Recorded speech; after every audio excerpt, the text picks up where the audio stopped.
So what we're doing today is we're going to be doing some leveling still. Pardon me. Um, and we're going to be doing some farming as well. So one of the leveling tactics that I did actually end up utilizing um, earlier on in the game because I was working so much on crafting, refining, and gathering is the town board. With that said, uh, I kind of overlooked it later on. So there's 623 XP right there just from what I had in my bank. So um, while I have been focusing on quests, it's not that the quests are giving bad yield. It's just that the amount of walking and time it takes to go from one place to another is pretty drastic. And I really kind of undervalued the town project board for the longest time. Um, and because I didn't really equate that I was getting XP, but I had a buddy in the company who actually went around to each of the towns and started. And he spent gold. I don't really have a lot of gold right now because I was making some bags, so I traded mats for bags uh, to help my company out. Which is it's better that they have some bags, but um, so we're not going to be using the gold method. We're going to be looking and seeing on the town board what we can do as far as the projects, and then try to make it around each of the towns. A little bit of a restricted Azoth pool, so we're going to try to make our way closer to where we're doing levels. But for right now, we're going to see what each of these takes, and if we can just go ahead and farm it, like the 40 flint and the greenwood. We're going to go ahead and do that now, because down here in the river area, there's quite a bit of flint. We're going to run across some trees on the way through, which is good. And we can kind of knock out two of those right there. And then we will start making our way to some other towns, see what we can do there. Unfortunately, I can't see what's there ahead of time. Uh, but that's what we're going to try to do today. We're going to see how that performs. Since the last time I was streaming New World this Friday, we've gotten up to level 51. So still trying to see some of the new content, so that everyone can kind of see what there is at the end of the game. But also, I thought this would be a good time to kind of explore different leveling techniques and methods. Maybe you don't really want to do crafting or refining, and this is just not something that you'd be very interested in doing. Sounds boring, whatever the case may be. Um, but nevertheless, this is a different technique.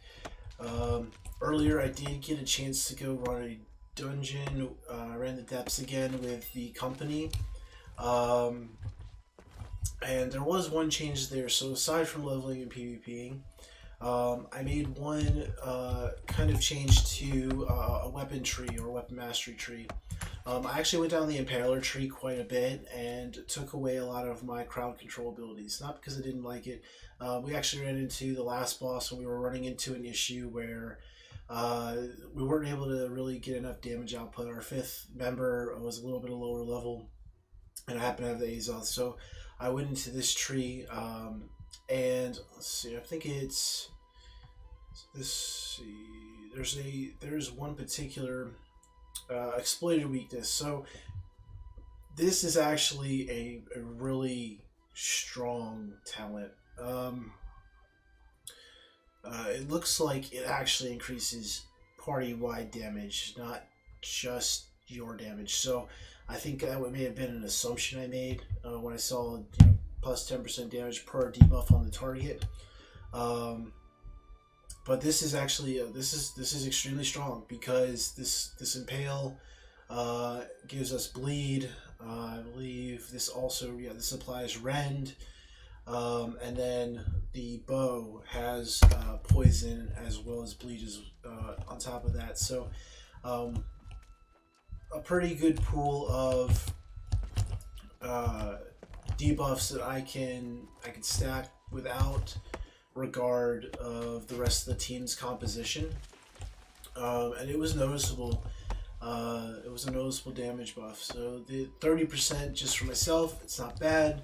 But to give the whole party a 30% damage buff is pretty powerful. So I actually am going to keep with that specialization. Um, and I enjoyed it a lot, I guess. I don't know if anyone else is running that build. I try to investigate things and see what I can find on my own. Um, but someone else may be running that with some other combinations. But I personally have found, since I'm running the bow with a more of a dots damage situation, it was really good, especially the last boss of depths. Those strikes actually will hit all the targets in front of you. So when he's in phase 2 summoning his two little weird ogre ads or golem ads or whatever they are, um, it presented an extremely strong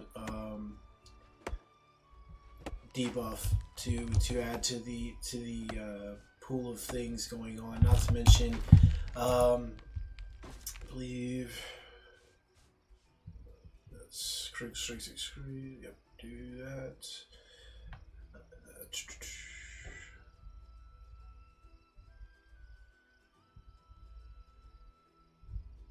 Okay, so I didn't actually go with that. There was another skill there that I may have been contemplating.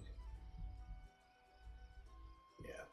Okay, so I didn't end up going with it. There was another skill I was looking at, but it's not. It doesn't matter at the moment because I'm not running it.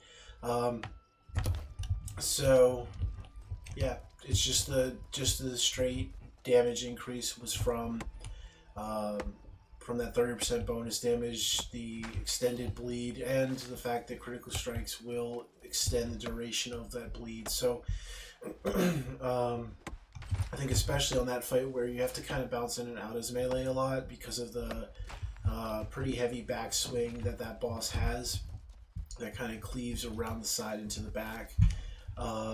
It presented a really good way to keep the bleed rolling while out of combat. Because essentially, when you get back into combat, I have a high crit chance, so it's essentially just adding that dot damage and then getting back into the fight. You're not really losing kind of the damage that you're putting in directly on top of the dot. So at least that's how I think about it. It's kind of arbitrary. I guess you could just say it's extending the bleed damage, but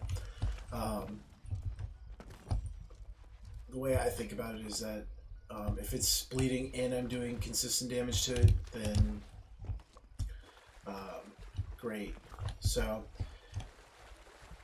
I guess that's also to say that if you have a boss that doesn't have the same kind of cleave mechanic, once again, that rend and bleed are going to be even more active during your fighting windows. So yeah, I mean, I like it. It's good.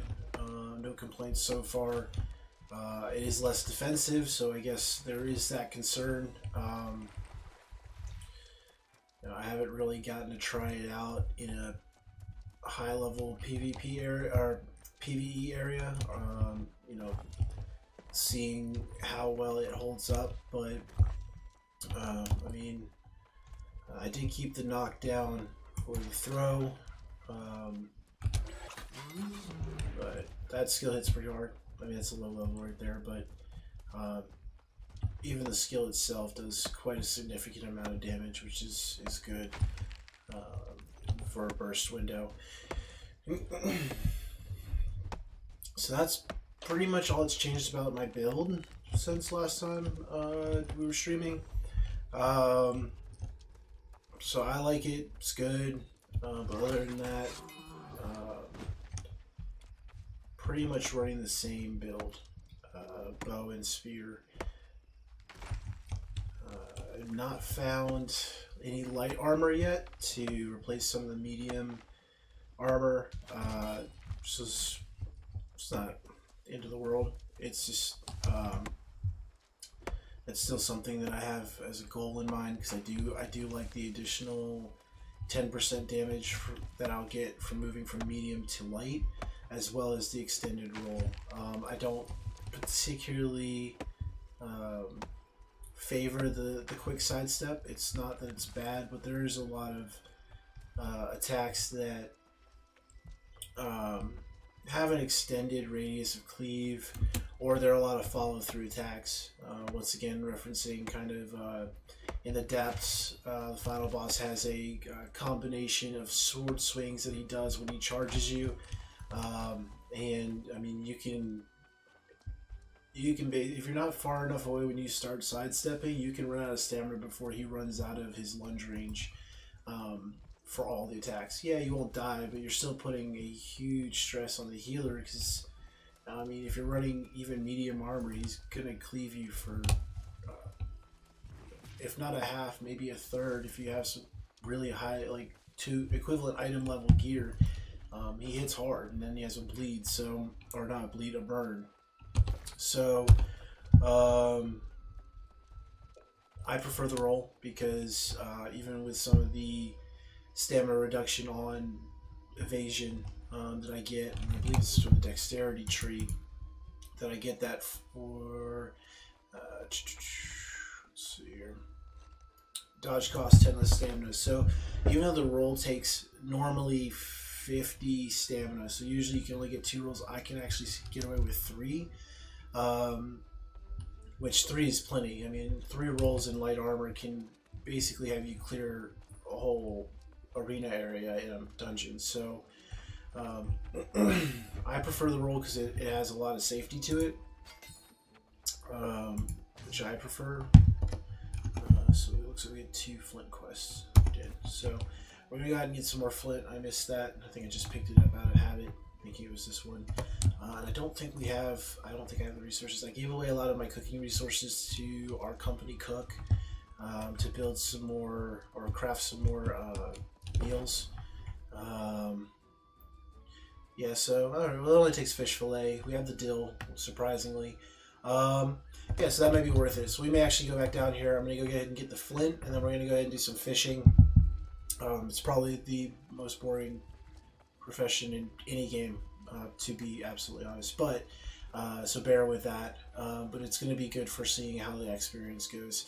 I did start with about 2.5 bars, so we've gotten roughly 2 bars of experience from just collecting some greenwood and some flint. So when we go back down here, we're going to get some more flint, and we're going to try to do the crafting portion of this for the cooking. So that would be 780. It looks like I did pick up Morning Dale quest, so I just need to pick up the 15 silk from my my storage, and then we also have another one that is for rawhide, which fortunately we're in a lower level zone right now, so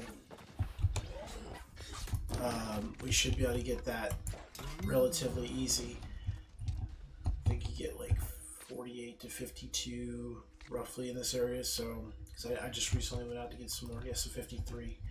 And I think I'm getting additional yield. I think it's 10% for dexterity. That feeds into skinning. That's skinning speed. That's the weight of skinned items, and then yeah. So nope, not there. Yeah, there we go. Plus 10% yield increase with skinning. So getting a little bit more than you would normally. And I'm not sure. Maybe even get more from this. Yeah, so I also have a 15% bonus to skinning yield from the Star Metal skinning knife. So if you're running a lower level skinning tool and your dexterity is not quite as high as that, since I am near end game, you may be less, but still important to note that when you get to the higher levels, usually you can only get rawhide from like killing critters like sheep and I think rabbits drop a little bit, but it'll be. I think it'll be more beneficial in the long run to just go back to a lower level zone uh, to get those skins, because otherwise it's going to be nonsense. You're going to be running around trying to kill like one or two sheep, and you're going to get like 13 rawhide, 14 rawhide, and maybe less, because as I said, I'm getting.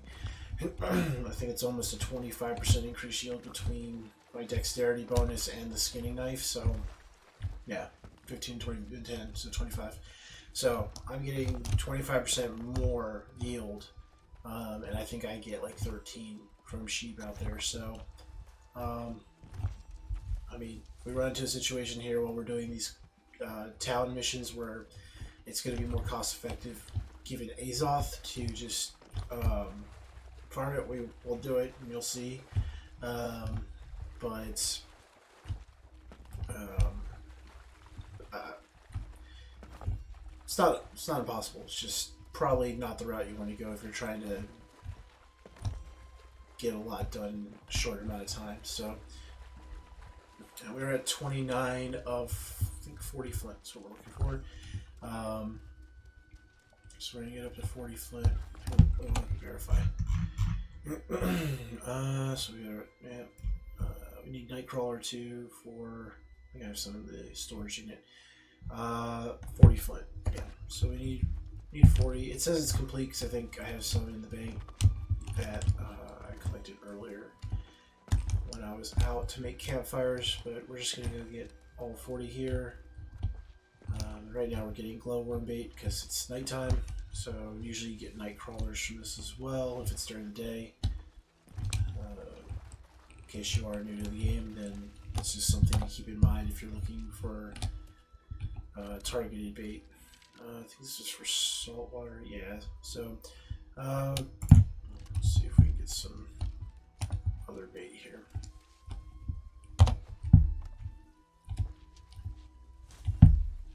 Yeah, I got some fireflies in here.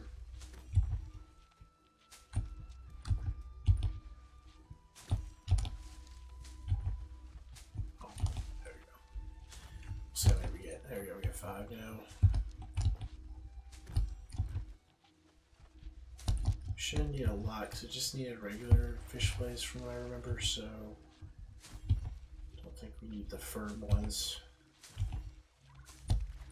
But I'd rather have more bait than not enough. Plus it should respawn relatively quickly, so we'll try to get as much bait we can out of that. Won't go that far. Yeah, I'm pretty sure fireflies or freshwater. Yeah. Alright, cool. So we're gonna equip that bait, and then we're gonna just go ahead and get fishing. So I'm gonna go ahead and try and make sure we get at least 1 firm fish fillet, in case I'm wrong. Because we had 4 of whatever I needed. And we'll try to get 5 regular fillets, which honestly, by the time we scrap enough fish to get 1 fish fillet or firm fish fillet, it'll probably end up being 5 fish fillet. So I'm not overly concerned. Alright, we got a small catfish. Not to mention we also have to get fish oil, so that's not a guaranteed resource from scrapping fish. I think the larger fish it is, the better chance there is of getting it. But I don't think there's any way to guarantee fish oil when you do this.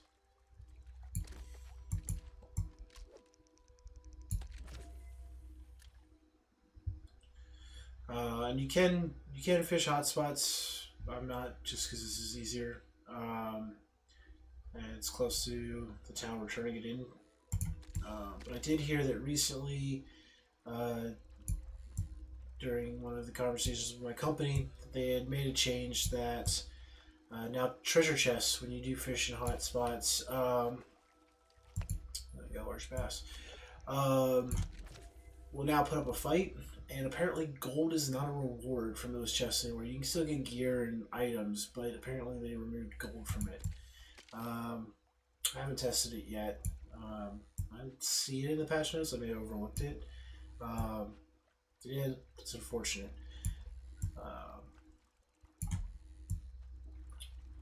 I'm not really gonna catch some chests right now because we need is the fish fillet and the fish oil. So we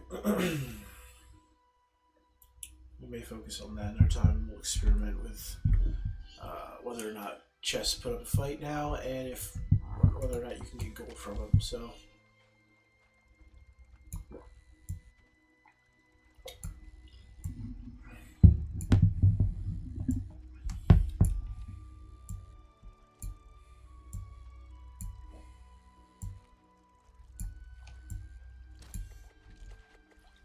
Another large bass. It's a good size.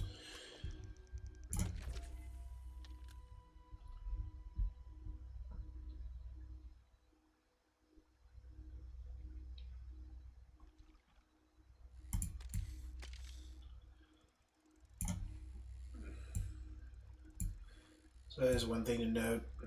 Whether you played the game and you know this, or if maybe you play the game you don't really fish that much to notice the difference. Bigger fish will cause the tension line to go up, so this is actually should be a large one. Yeah, it's a large salmon. So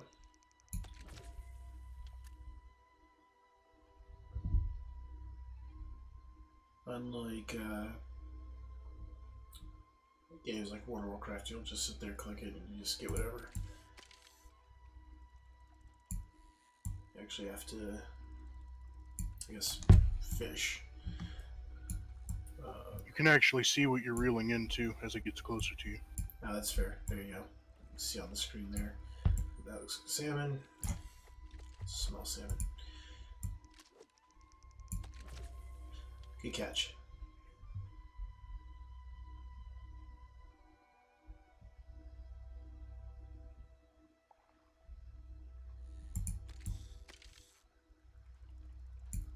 And I think we're gonna salvage the fish we've caught so far and see if we can get away with completing the town mission.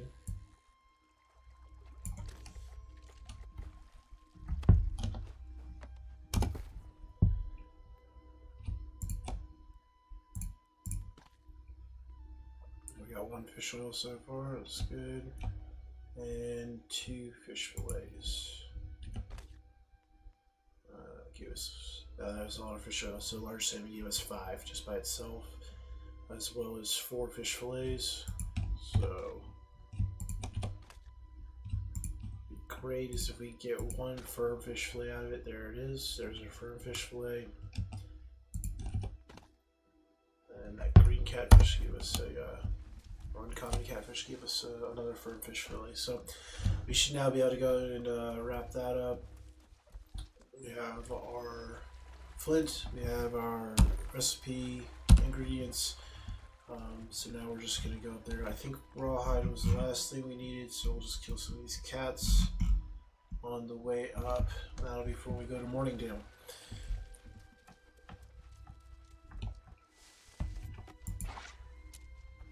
Oh, that was a fail.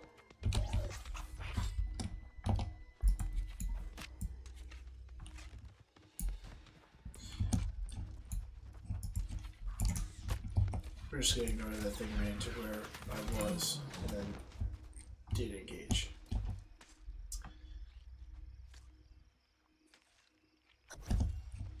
And there's 50 rawhide right off the rip. So that wraps that up for us.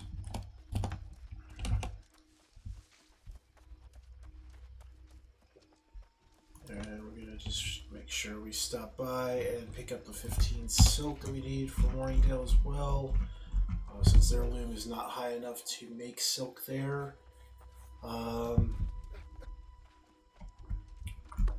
And Nightcrawler bait, which we can also pick up. I should have some left in storage, so.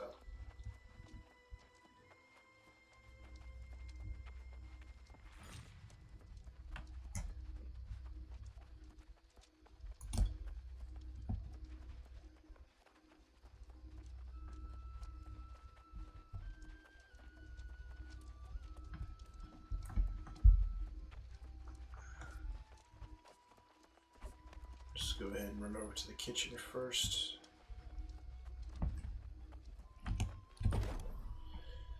And sure enough, it was just fish fillet, so that's good.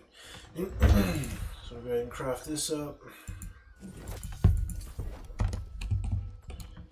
And go turn it in.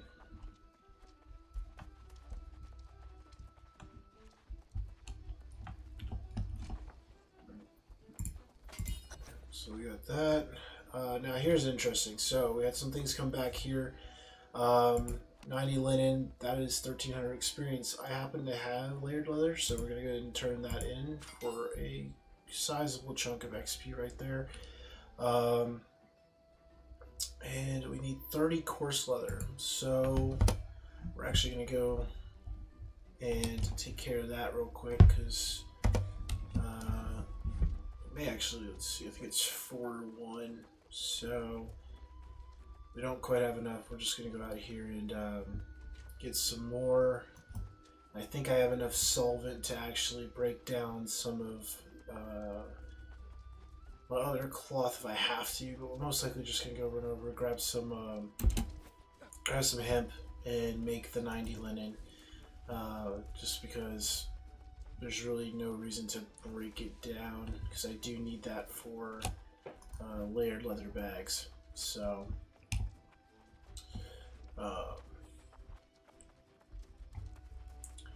actually I have quite a bit of the thick hide, so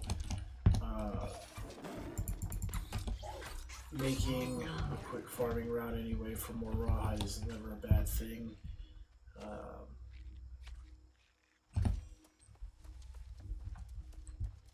Actually, that should be enough to get the coarse leather done. Should only need 120. So we're gonna go turn that in, and then we may go for a leather farming run here, so that we can go ahead and get that additional experience, because 1500 experience is quite a bit. That's usually how much a whole covenant quest is, or one of your faction quests are. So turning in 90 linen is kind of a good deal there. We may be able to just, instead of going all the way north, we may be able to just kick out over here to the east and find some of what we need. Tanner Station. Let's talk about fibers, and I went to Loom.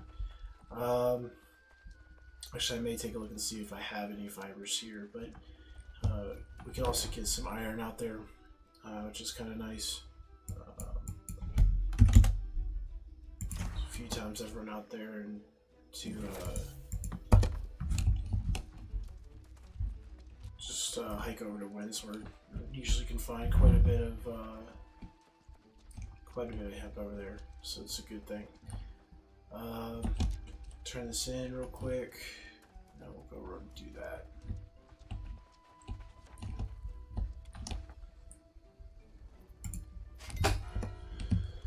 Alright, so we are, let's see here, 28 minutes in, and going ahead and added roughly 4 bars to our experience.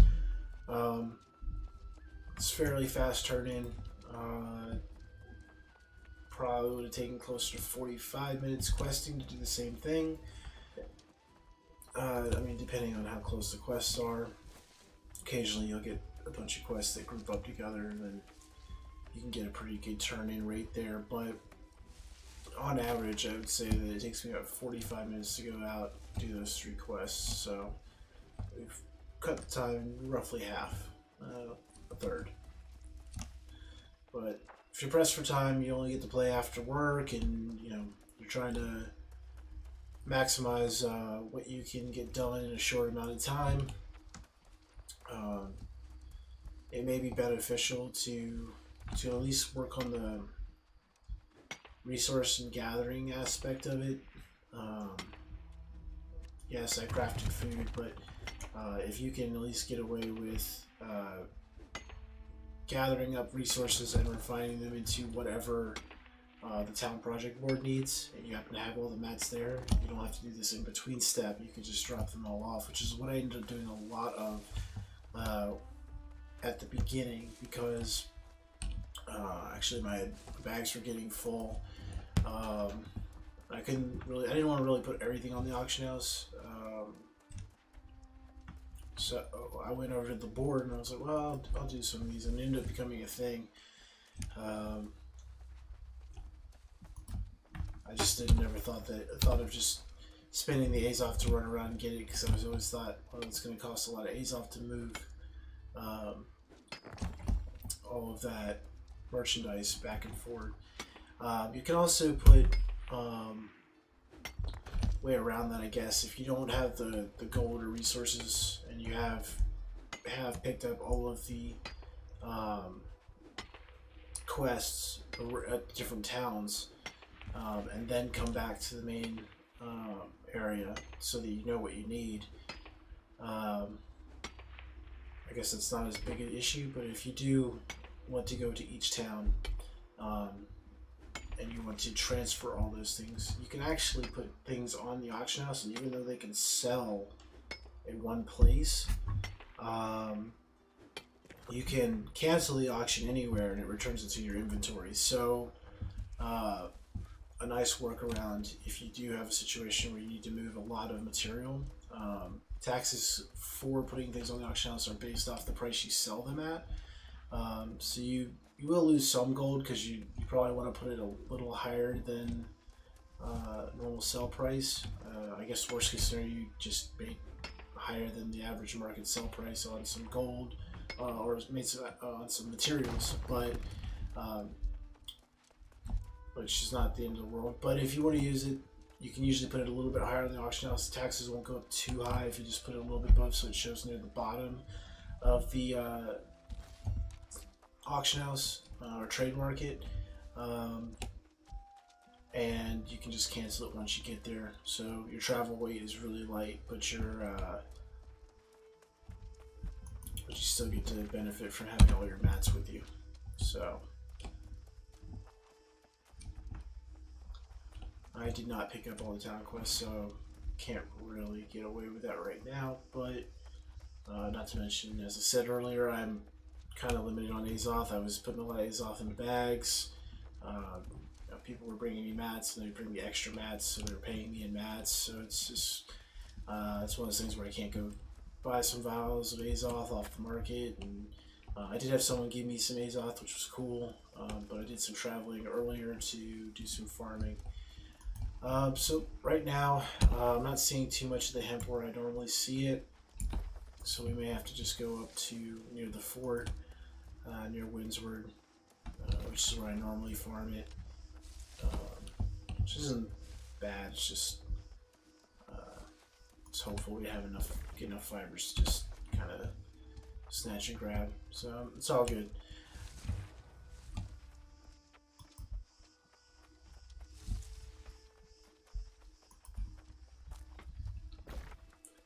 So we are going to hike our way through these two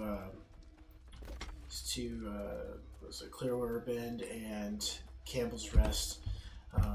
There is some hemp plants that grow there, not abundantly, but there are some. And then we can keep moving north to Buccaneer Creek. There's actually some good nodes there. If for some reason people are farming it a lot today and those are gone, we'll have to just kind of make our way south of the Castle Windsor and just go in this area. There's so many nodes there that you need like 50 people to actually get all the nodes. So it's very rare that you're actually going to run into an issue where someone can collect the nodes, all the nodes, fast enough to respawn. If you do get out there, you just go in the opposite direction of whoever else is farming out there. They can be as high speed as they want, they're not going to get all of them. And there are those people out there. If you haven't played the game, there are those people who just have nothing better to do than to try to race you to a node, because they have this deep and developed issue where they, I guess, can't win at anything else. So they just, instead of just finishing their node, they just run through, grab the biggest node, and then go to the next one as some kind of weird dominance thing. So it is what it is. to me, it's the strangest thing because they're actually leaving more fiber behind than they're gathering. So, yeah, I don't know. You run that, it is what it is. But that's a workaround for it. Just go to an area where the yield is so high. You know, you're not going to be completely starved of any materials. It's also a really excellent area to farm fiber, silk, and hemp. Out in Restless Shore, this bend right here, near the top northern shrine, which is run to the east of Weaver's Fen. And then there's also some really good patches here to the northeast of Reekwater.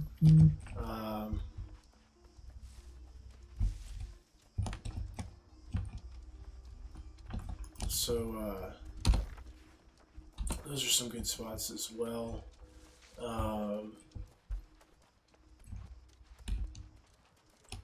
To farm fiber, as well as silkweed as you get on later on in the game.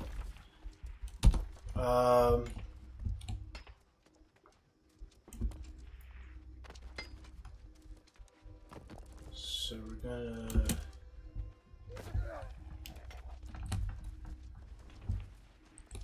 keep moving down here.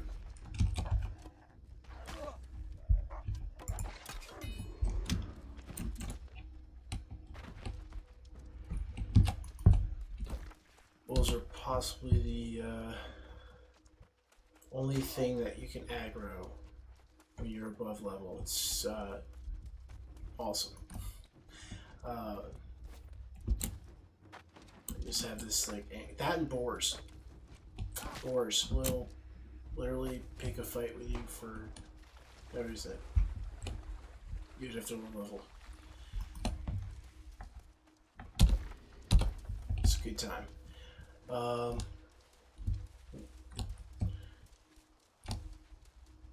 Yeah, so we have here we are. We have our nodes of hemp here. Yeah, so someone is out farming today. So we're gonna go to the left here. He's gonna get focused on those nodes, and we're gonna just keep carrying on. So this is the same thing I was saying. If other people are farming, not necessarily, some others like just grabbing random stuff. If they're just out there farming hemp, don't try to compete. Just go the other direction in the rotation. It just doesn't make sense to do it the other way because you're just gonna get frustrated. So I'm gonna go this way. He's gonna get his hemp over there. He's most likely going to move that direction. I'm gonna leave that for now. I'll probably see that and go back, so it's not worth the walk. So we're gonna go this way, opposite of the rotation, and then we're going to just see how much we can get. Gonna kind of move up a little bit, and speaking of which, I guess there's some nodes of silkweed that grow in the first starting area. I'm gonna pick this up because if we do get a really high abundance of linen extra, I can then convert it into satin, and then silk eventually. So that will help in the long run, especially if we have a mission for getting silk cloth. So as you can see in the distance there, we have more hemp. And that's the path I'm going to go. This is actually the normal direction I go. I don't know why. I go clockwise for, I don't know, whatever reason. Just it feels right. And there you go. That just spawned right in front of me. So, as I said, there's so many nodes of hemp out here in this field that as you go around, you're not going to be shot. You're not going to miss out on hemp. There's no way there's going to be enough people at one time who are like, hey, I think I'm going to go farm hemp right now at this very second. My spidey sense is tingling. You're going to have an abundance. So we're going to get this and just keep you go around the circle. that's another way you can start. So I obviously went off and tried to see if I could get away with the smaller nodes just to get what we need for the quest. But that is a shrine you're going to unlock because that is the dock right there. That is part of your main quest line to get your first Azoth staff. So you will have that shrine unlocked just passively because they give it to you. So you can always go there just as a reference. It's on the western side of Windsward. It's the Hermit Shrine. So that is something to keep in mind if you happen to have a lot of Azoth, and you can do some traveling. Just jump there and you can start the rotation. So we have some people out here on the field doing some more hemp farming. That's someone, yeah. So he's running the north side of this plateau. They're running. It's like he's going counterclockwise. We got some people running over here going clockwise.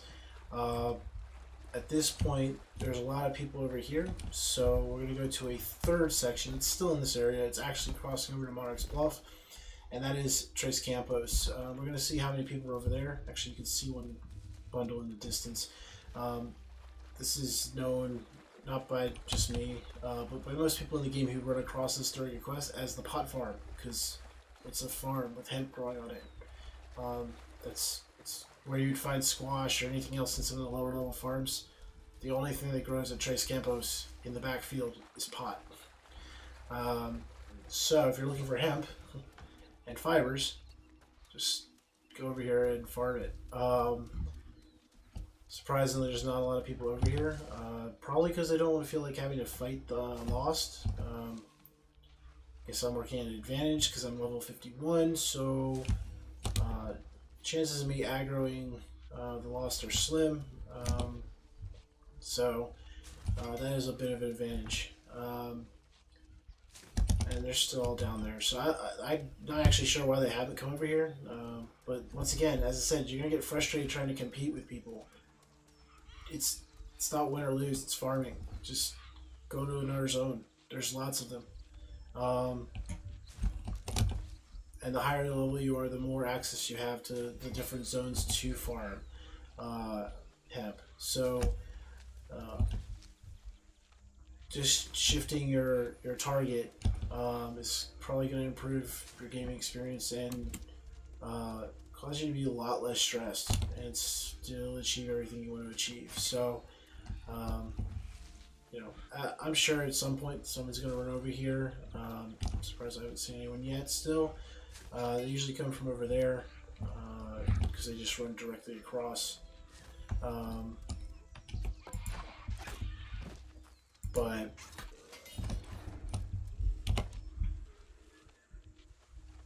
yeah, I mean, this is uncontested area, and this, when it's uncontested like this, generally by the time I am done harvesting all of the hemp in these rows and over there, they're respawn.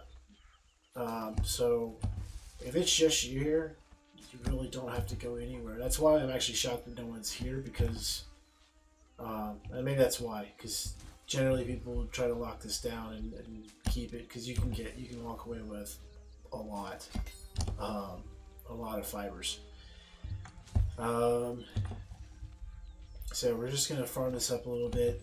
I'm gonna get a little extra since we do have this time, and this location is uncontested, and just get a little more out of this, because we're probably gonna run into other towns where they want us to bring them linen. Surprisingly, I see very few times where it's asked me for satin, and oh, there's somebody asked me for satin, or asked me for silk cloth. I'm not sure if that's because the town settlement as a whole has to be a higher level to request higher level materials, or if it's just because it's a lot of experience, they only put them up rarely. Kind of like that layered leather. That was actually a really cool surprise. Usually it's star metal. I've seen a lot of star metal, but I guess they reduces the respawn timers. Okay, so what we're gonna do is we're just gonna keep walking down this riverbed to get some more.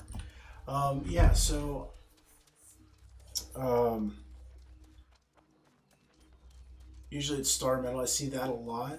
of times to bring ingots, star metal ingots. Every once in a while, I'll do that. But seeing some layered leathers is a good sign. Hopefully, there's some ones that come up that say they want silk, because that would be great.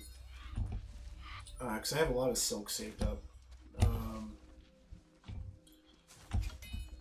And star metal ingots are expensive to make. Well, not expensive, timely to make, because you need to get the iron.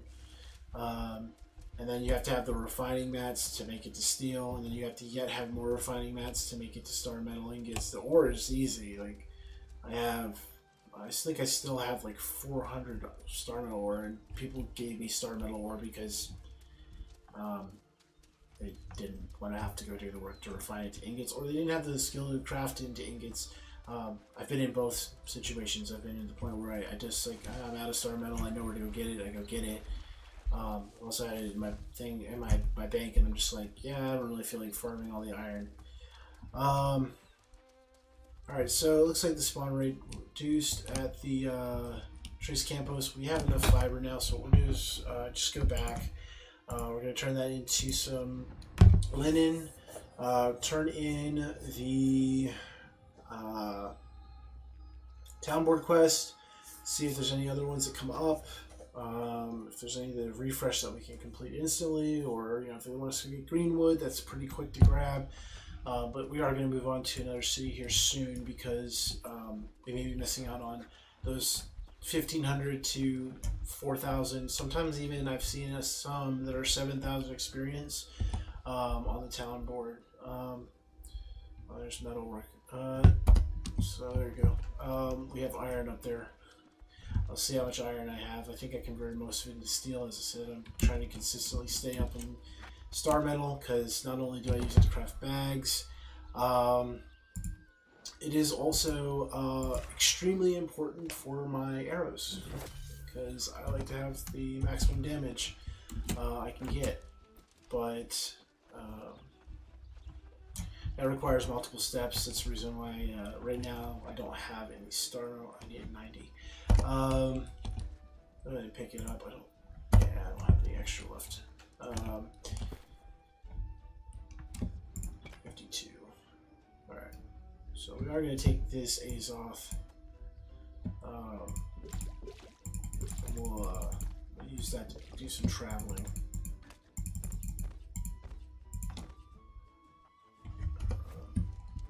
The rawhide is, we gotta get more rawhide for the other mission.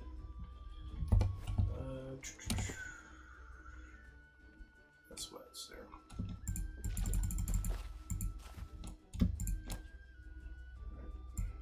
So, okay, drop off the course. Cool, I had enough room for the course. That bank's pretty much tapped out. That's as full as it's gonna get. So drop that Azoth in. Alright, so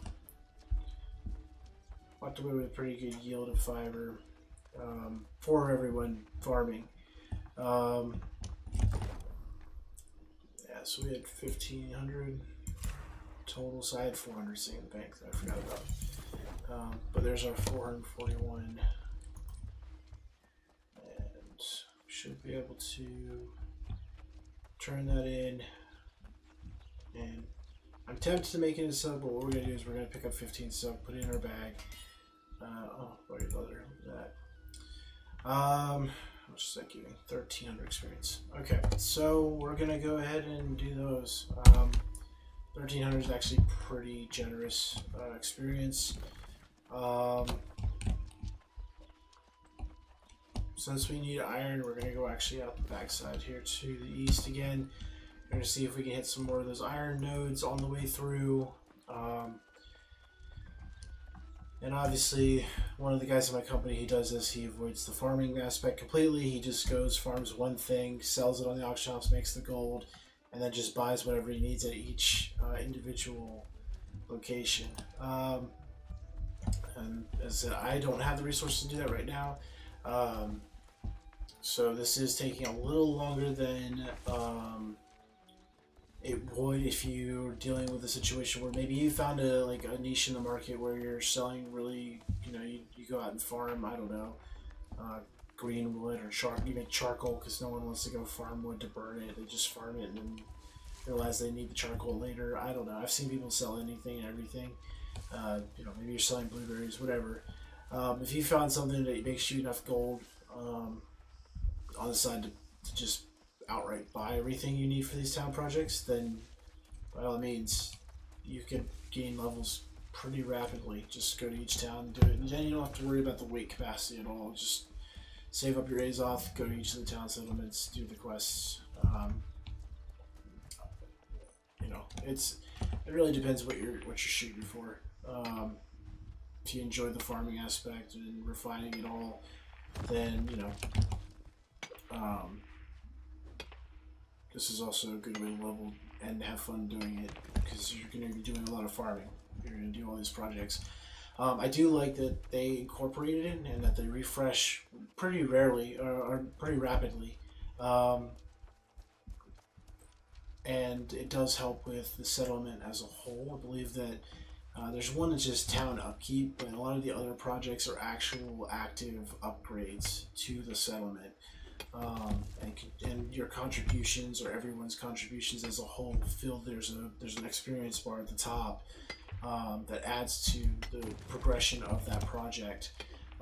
So not only are you helping build up the settlements, which depending on whether you're having a lot of war or not a lot of war, or if you have factions that are losing wars, when they lose a war, there are some negative effects of that, and one of those that I've seen is that workstations, different outfitter stations, they will be downgraded. So that means that whoever controls that settlement has to then initiate another project, which I believe is on a 24-hour cooldown after completion.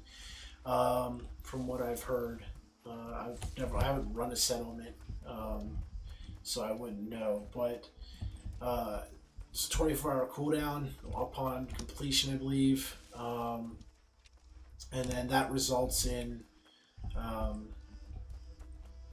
longer it takes to finish that, the longer it takes to rebuild those stations, and those are going to be important.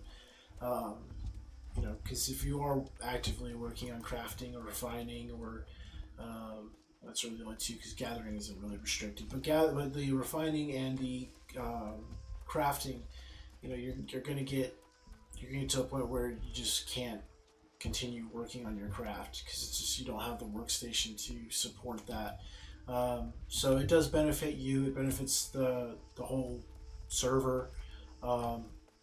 And it gives you pretty good experience. I think it's actually one of the really good things they incorporated into New World, where you're not just arbitrarily just tossing resources into an upgrade with little to no benefit to yourself, and which you can see in some other games. I mean, sorry,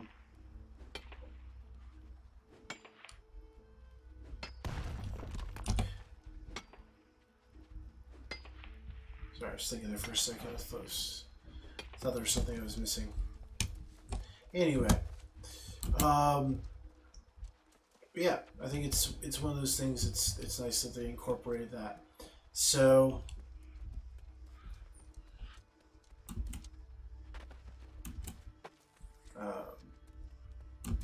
gives pretty good experience overall. Obviously, this part's slowing down slightly, but that's primarily due to the farming aspect here. And there's actually a lot of people going out and farming at the moment.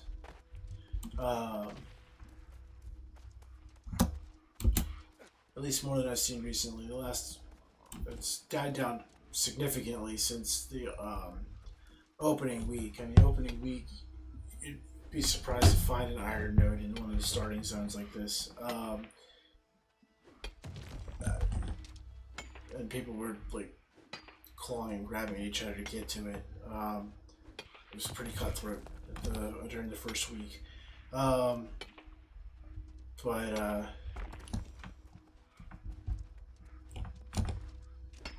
it's picked up a little bit. The farming tonight has picked up a little bit, and I don't know. I guess people are starting to realize that the town upkeep, the town missions or town project board is a good source of experience. I've seen a lot of level 60s out here, so I think there's a lot of people who did like their power leveling, and they decided to push really hard for the power level, and now they're having to go back and farm resources, which is it's not a bad thing at all. It's I mean it makes sense, and you know they missed that whole initial phase of just people trying to level up their crafting and mining and crafting, refining, and gathering at the front, and then came back later once there's more people that were, you know, mid-range level. So it was actually it wasn't bad. It's a strategy. I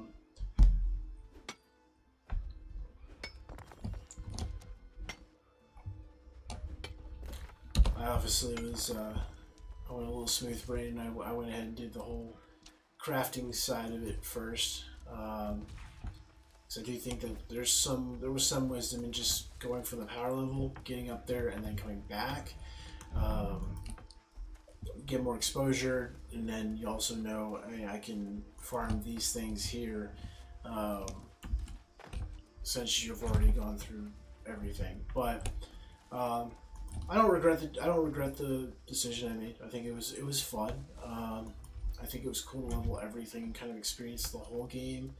I guess as maybe they pictured it.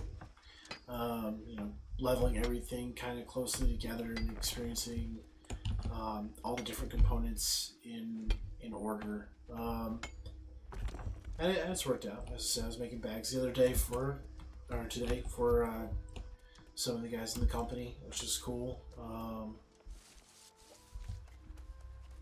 So it does work out eventually.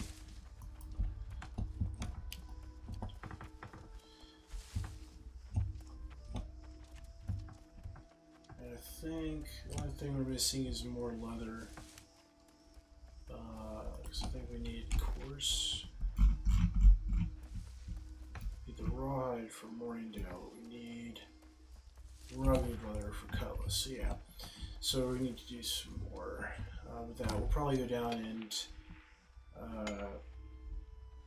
kill some alligators because you get a lot of rawhide from that. And so the ratio is pretty much always, well, not always. It stays 4-to-1 for a while, so it's 4 rawhide to the first tier leather, then it takes cured leather, then it takes 4 cured leather to make rugged leather, and then it takes 2 rugged leather and 6 heavy hide to make the next tier of leather. So the first few are 4-to-1, so we should be able to get like 50 or so from each of the kills. So we may not have to go all the way down the river. I may see if people are killing the lynxes outside here. If they're not killing the lynx, then we can probably just get away with killing the 4 or 5 of them to sit out here, gather our resources, and move on.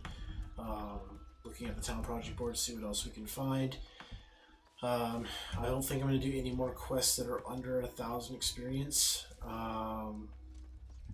because it's not really worth it.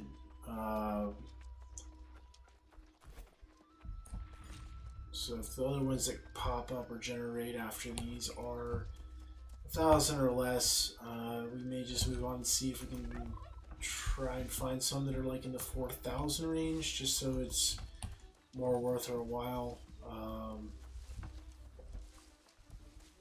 We may even just go to Morningdale and see what they have there, since I am limited on Azoth. At least then we're in an area where we can also do some leveling. And take a look at that. So, and we have some town projects already turned in there. So, kind of 2 birds with 1 stone there. I can reset my hearth there.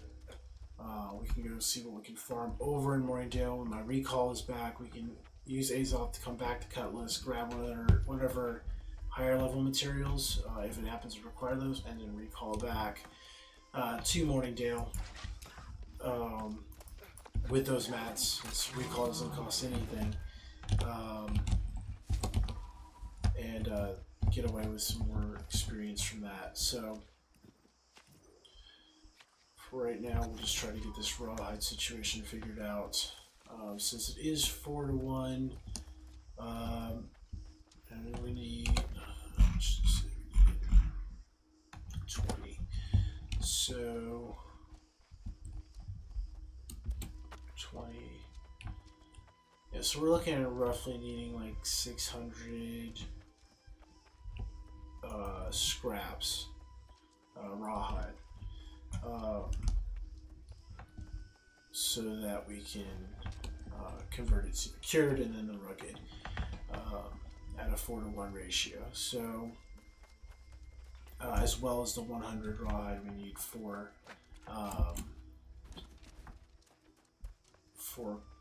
Morningdale. Let's say Cutlass. That's where we are now, but.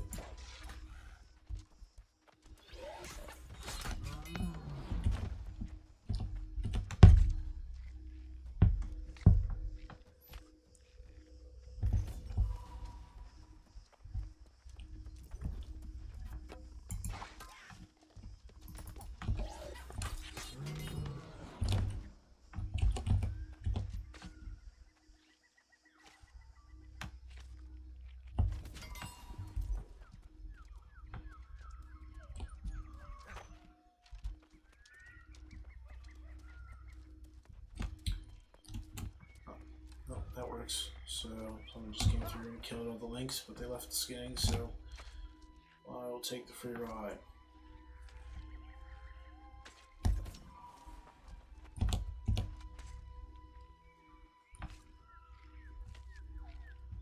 That or they died from like bleeding out.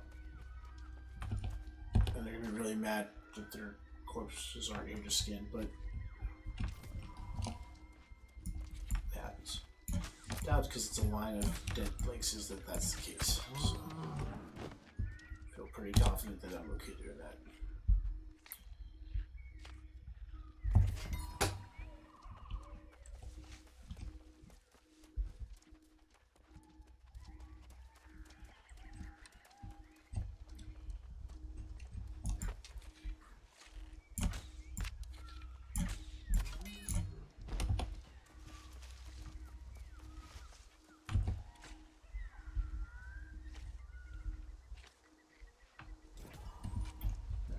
So, got roughly like 3 or 4 more things to kill and skin, and then we'll be good to go back up to Cutlass. We can make our rugged leather times 20, and we'll be able to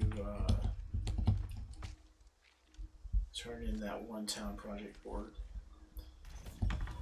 Still, we're sitting at 1 hour and 3 minutes right now.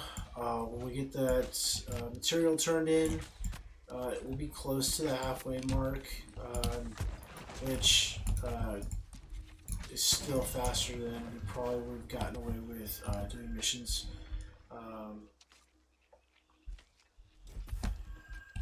So that is definitely a bonus there, and just kind of validating this as a method. As I said, I haven't done this since a lower level, at least not dedicated like this. There is a bonus for, actually Admirals, who's on here with me, told me about, for the first 3 faction quest lines, which I don't think I've done today. I do need to sign up for the War tonight though. Reminds me of that. So we may stop by one other place to sign up for the war that's going on this evening. But beside that, faction quests. So if you go to your faction representative, it looks like the first 3, so there's a bonus in the top left. First 3 quests of the day have some bonus experience. It looks like on average when I've done it, that means that your first 3 quests are valued at around 10,000 XP. So, and that number seems pretty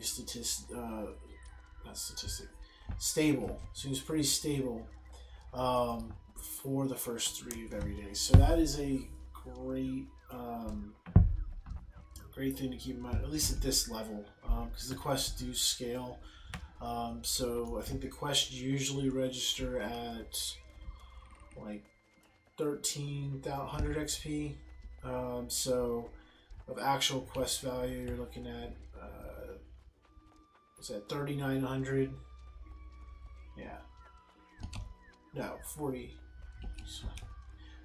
No, it's 3900. Yeah. So just shy of 4,000. So it's pretty significant experience boost. When looking at the fact that it usually goes down by 10,000 experience on your progression towards your next level when you do the turn in. So it actually gives more experience than it's more than double. So yeah, it's about 2.5 times. It's a pretty decent multiplier, even though it's only for 3 quests. But looking right now, I mean, at that almost halfway mark, we're talking about 50,000 experience. Well, closer to 51,000 experience away. 10,000 is a pretty good chunk. So that may be the only thing that would be a good thing to incorporate into the leveling method is doing those 3 quests first for your daily quest amount, and then working on town project boards, because then you're kind of optimizing everything. And you can even incorporate your farming there, so maybe picking up the town board missions ahead of time to see if there's anything you can grab while you're out on those quests, even better, because then coming back you're dropping in a significant amount of experience on top of that. So 20, so I need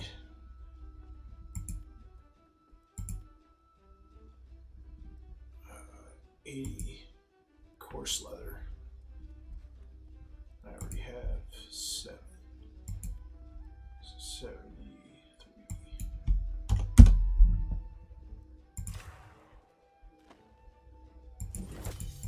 I got bonus.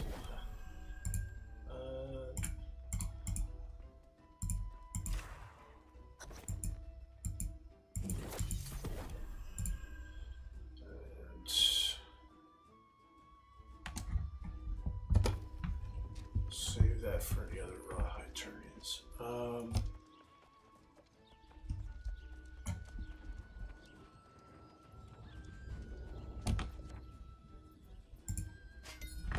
That's right, we also picked up some iron on that run around, so yeah, quite a bit. Also, we got fey iron too. So good. That's excellent.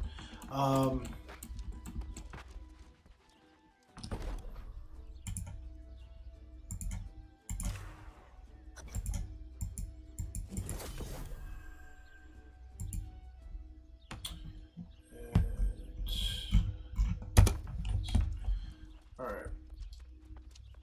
So we're going to turn this in, the iron bars in, before we start making any kind of steel. Cool. So, oh wow, that's 3,000 experience. Let's see what that's for. It looks like it's the same recipe, but we'll double check and see.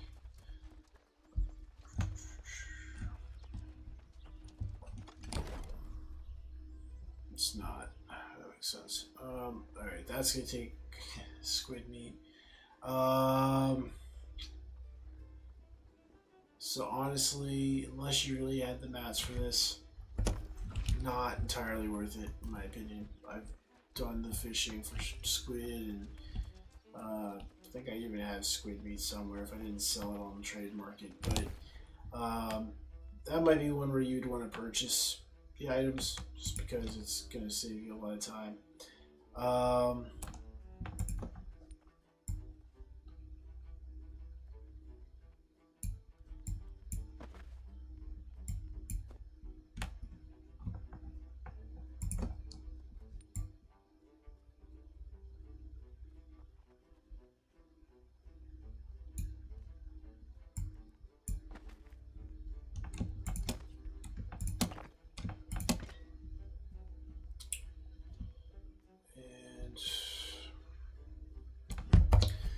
So we're going to keep the land, but honestly I'm running so short on space, we're going to go ahead and convert it into silk.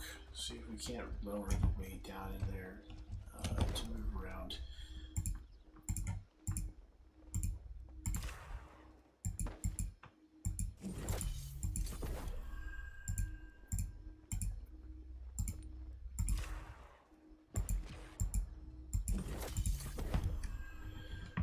So we've actually diminished our silk thread count by quite a bit, which is nice.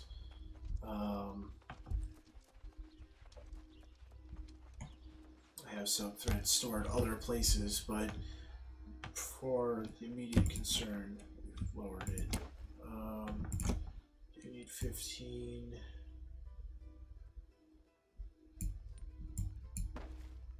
Saved here.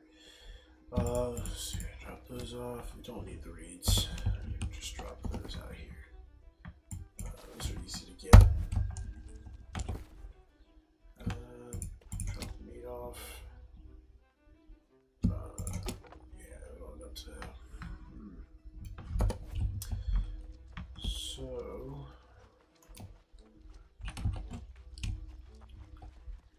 I'm going to throw the word wood on the market here.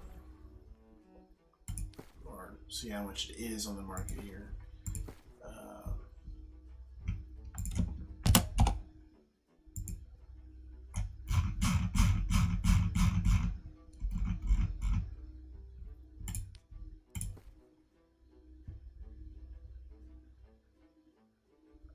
Alright. So I'm willing to sell it for. I probably won't do that cheap. That's a little excessive. 14 days.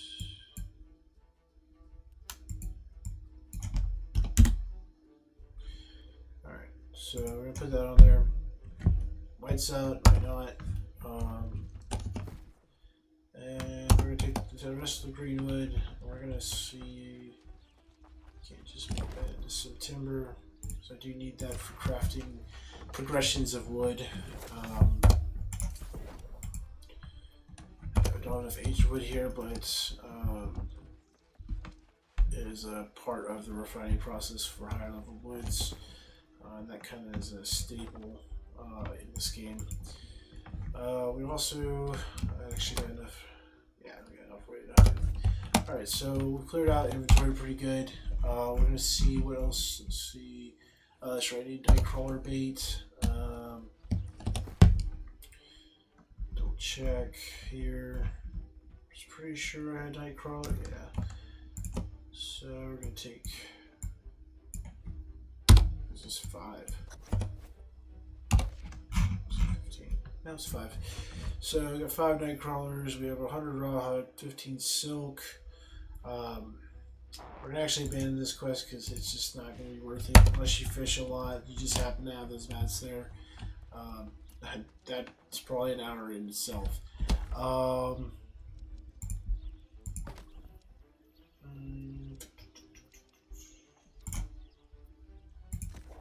gonna end up having a property here, Cutlass, at some point.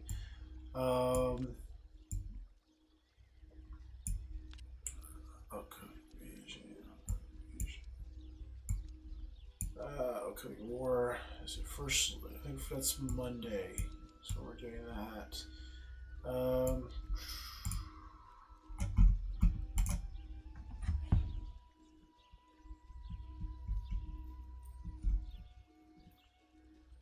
So today's war is at 8:30. It's about an hour away, and it's for Brightwood. Okay, so we're gonna sign up for that real quick, and then we're gonna try and see if we have enough these off to just pop over to Morningdale and turn in those remainders. So.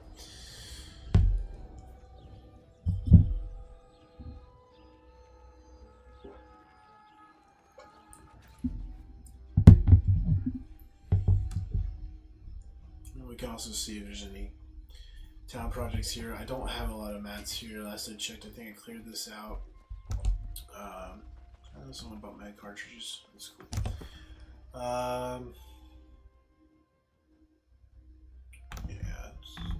just some odds and ends of stuff and some old bags. Let's actually scrap those real quick.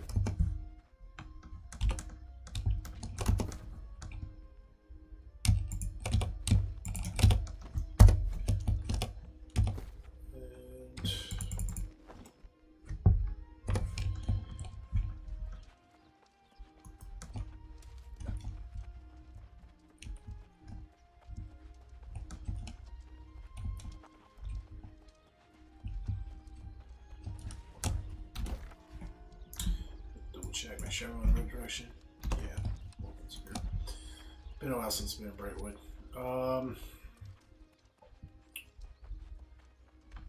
Let's take a look here. Down. Timber and rugged leather. 13. It's only 780. Nothing super crazy. Good to note that they're doing regular leather, but it's only one quest there, so we're gonna keep moving on. Hey, what's the wrong war? It is tonight, but oh no, that is the one. Oh no, oh that's right. I guess we're signing up for the Marauders.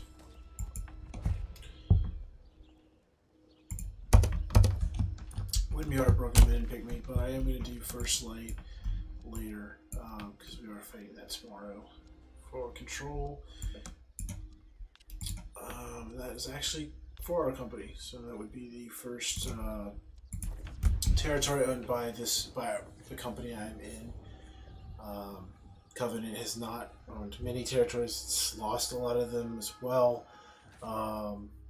Marek's Bluff's the only one they've kept. They did, I believe, successfully defend it from another syndicate attack a couple days ago in Everfall. So that's Everfall has been retained by the Covenant. So I don't know. Maybe we're got enough people up to level 60 within our faction to actually start holding territory and keeping it. It'll be an interesting development to see what happens. I really don't have a dog in the fight. It's just fun to join in. So let's see here. The Rawhide was just 590 experience, 320 experience, nothing too great.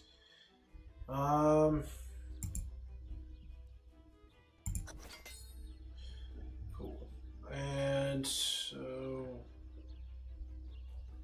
feathers. We'll see what the meat stockpile looks like. Look at that too. So it's over 1,000. So I said we look at those. We'll look at the travel rations.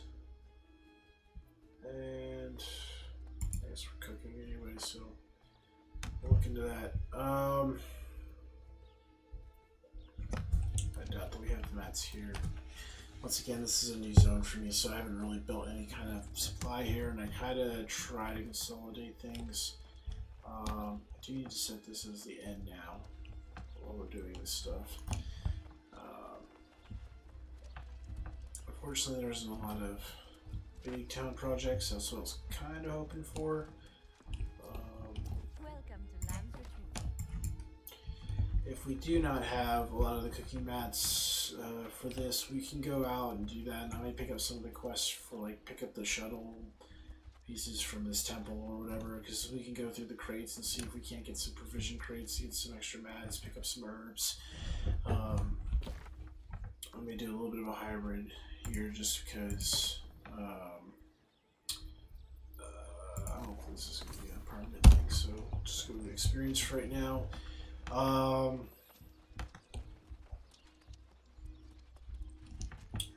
you know what? I don't think as I said earlier, I don't think I did. Yeah, so here's our daily bonus available. This is the thing I missed just because it's the top of the screen. So we'll go ahead and pick these up. We're not going to do the PvP ones there. We'll just do these. Actually, funny enough, Balefire is, I believe, one of the town projects to get shuttles. So we'll also play with that. And I'm supposed to do is go to the cooking station. I think I walked by it. Just double check.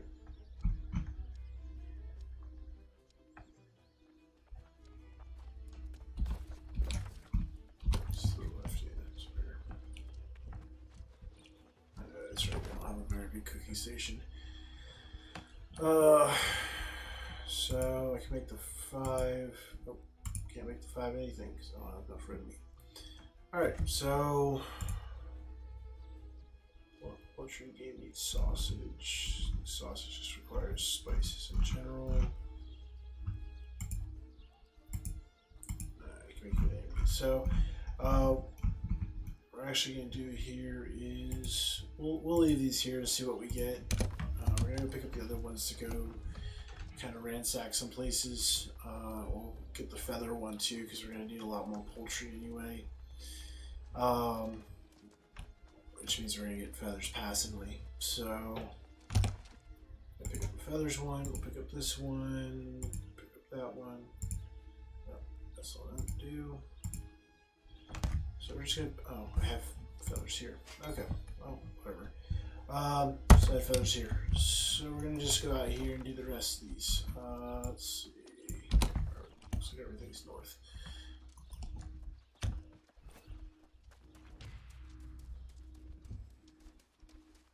So we'll probably focus our gathering on cooking herbs and spices and hunting. Probably use the spear most of the time because, as I said, still need to go around and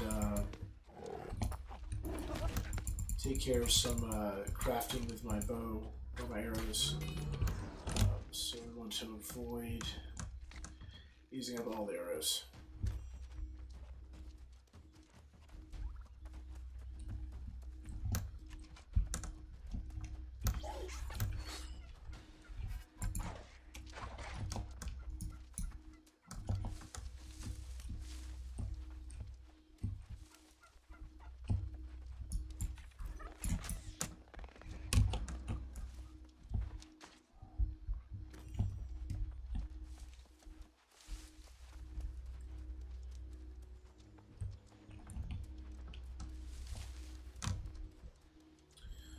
Alright, so here's also hemp does grow in this area, right outside of the city, which is kind of nice. That's a pretty good respawn time.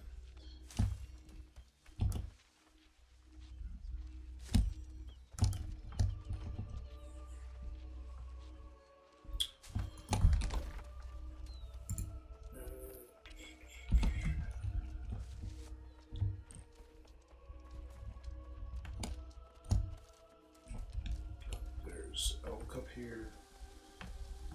This is one of the times we're going to make an exception. These things run all over the place in Spain.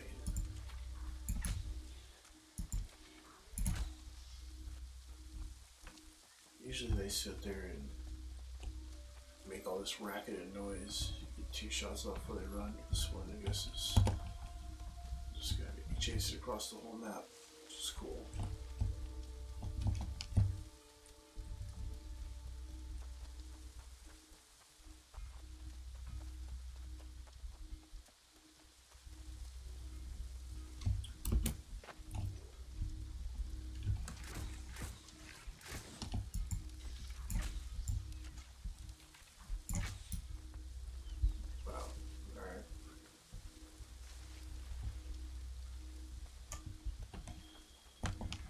Good news is there's a lot of deer out here to farm.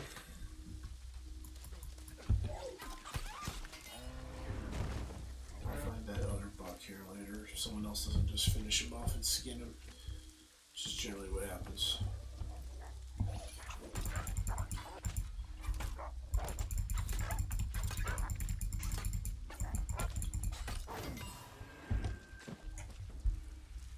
Luckily we're looking for all meat, so I'm not really heartbroken. If it was a quest, I'd probably be a little frustrated that just kind of ran off without following, I guess, the normal behavior it has.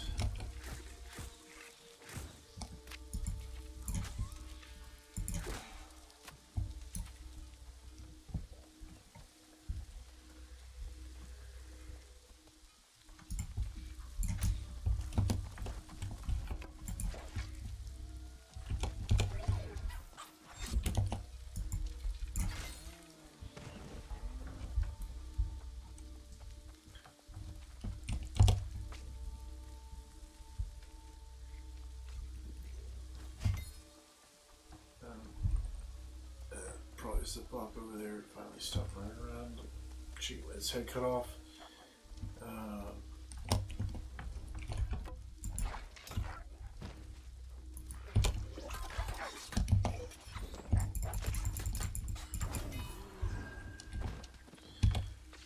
So I'm having some screen jump there. Probably means a lot of people are getting on the server right now.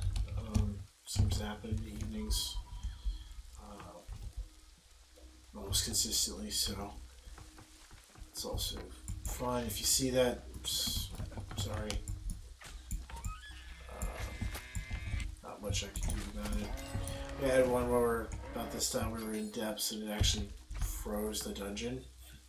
Like all the characters and the boss, just everything froze. It's kind of interesting.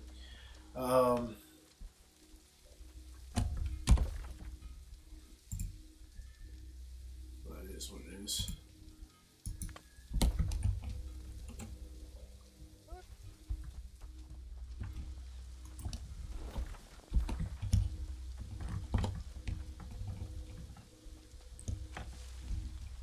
Overall, I think they did a pretty good job preparing for the stress testing for this game.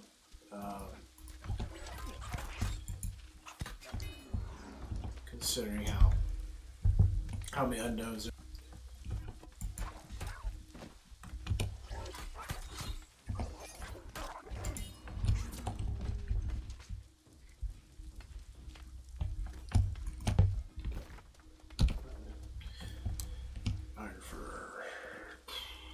So Iron Fur is for the next one for infused leather, which has an equally as awful exchange rate for crafting, or I'm sorry, refining.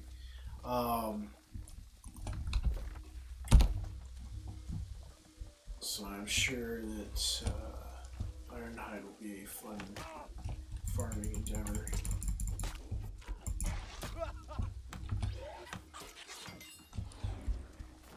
In the future, probably the near future, because once you do get to our desired level 60 cap level, you know, using a lot of time farming and getting the crafting up to the last levels. So.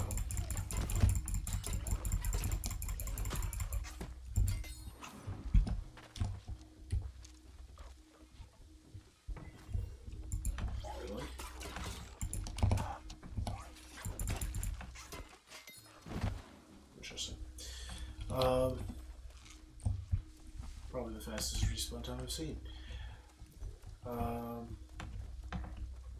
Yeah, so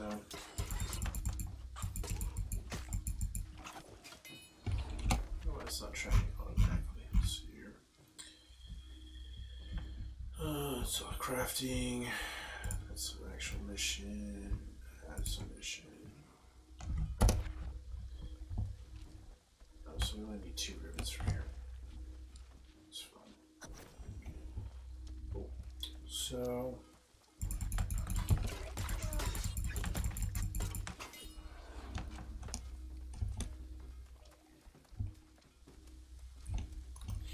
Not a lot of the others gave me.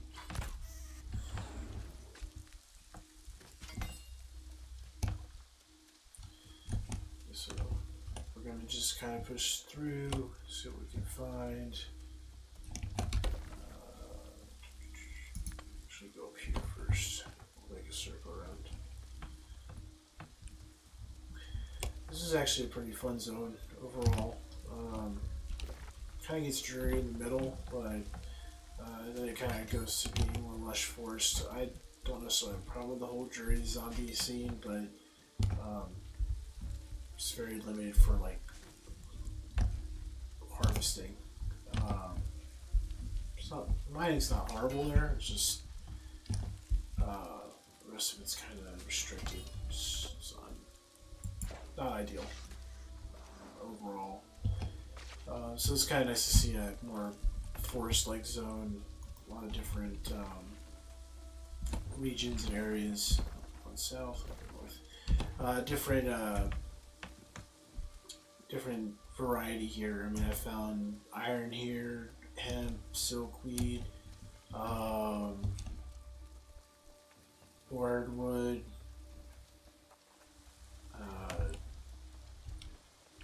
silver. I don't think I found gold in the zone, but pretty sure it's here.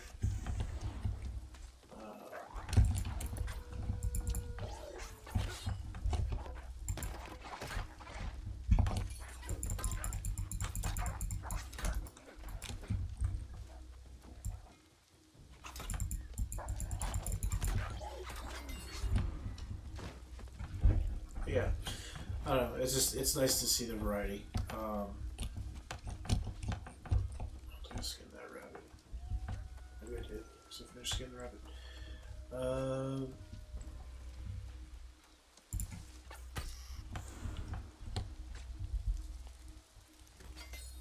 Yeah, let's see track. Okay. Yeah. So it's just I don't know. I think some of those zones are just kind of like couldn't really work on the professions or gathering as much as you'd like. Whereas it's a little more vibrant here and a lot more options to get different gathering and resources. So it's kind of nice.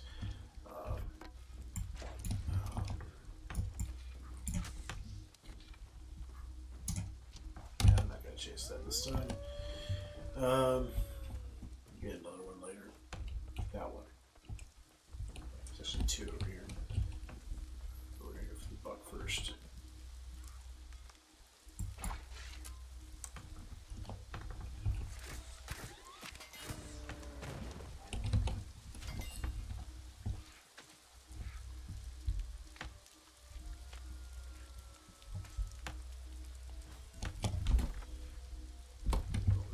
So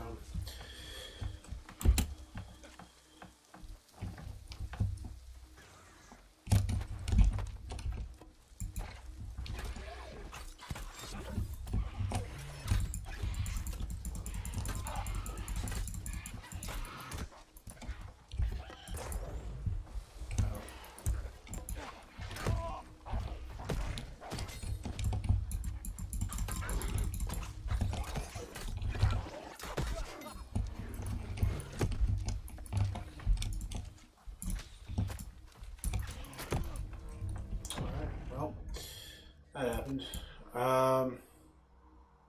Yeah. Screen jitter is kind of frustrating because you can't really calculate where you're supposed to roll. So, or you usually get hit, then you roll, or sidestep, or whatever your equivalent dodge is. It's kind of pointless. So we're just gonna run back up. I'm gonna drop off what we have so far into storage. I'll just go ahead and drop off that stuff at the project board.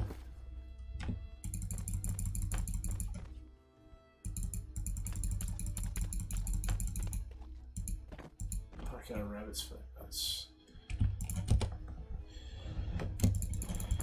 so funny. Let's see here. Can hardly contain my laughter. I think that the rabbit's. I don't actually remember what the rabbit's foot's for. I think it's probably simply a game block to a crafted item, but.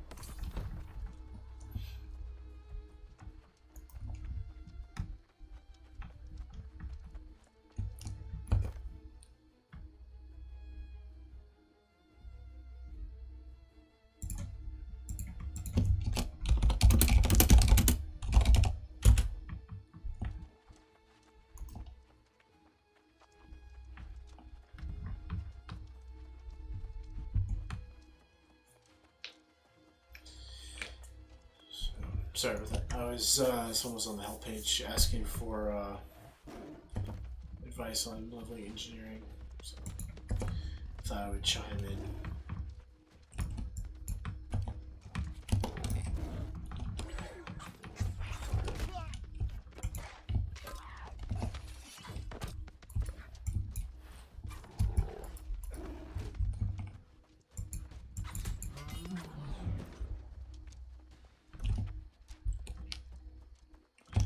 So ignoring skinning because it's already at 200, so I just don't usually want to always fill my bags up with meat and leather, but in this case, we actually want all the meat and leather we can get hold of for our cooking recipe, see what we can get knocked out.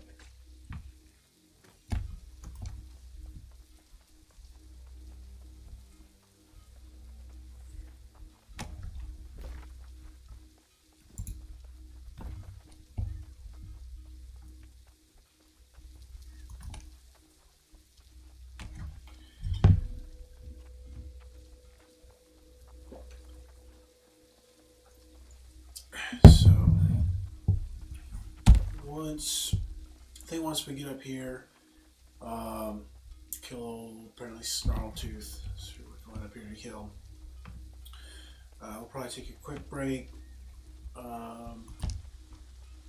stretch our legs, get some R&R time, and then we'll jump back into it.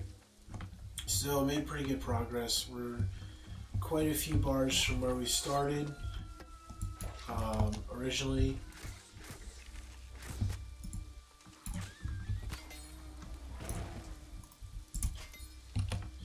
And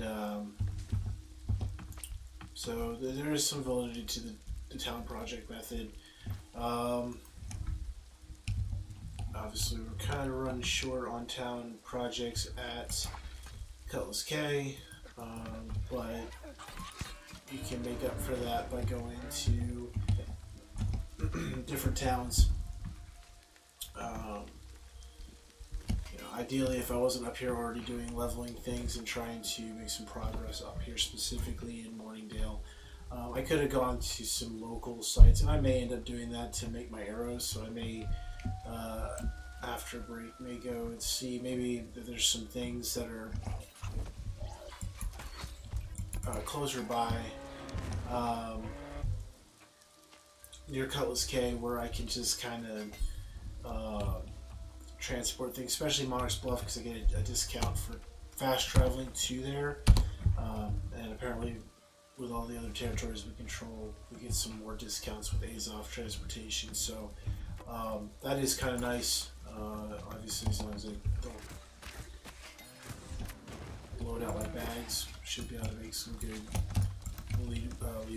headway with transporting to see what quests are available.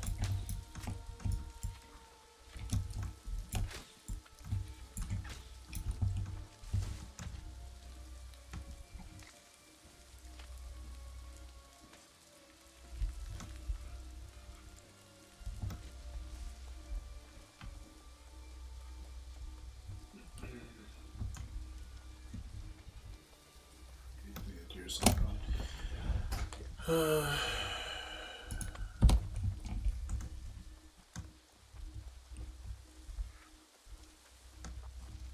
just gonna run straight through here. I'm not trying to fight these things over and over again because the respawn rate in these little ruin areas are generally ridiculously high.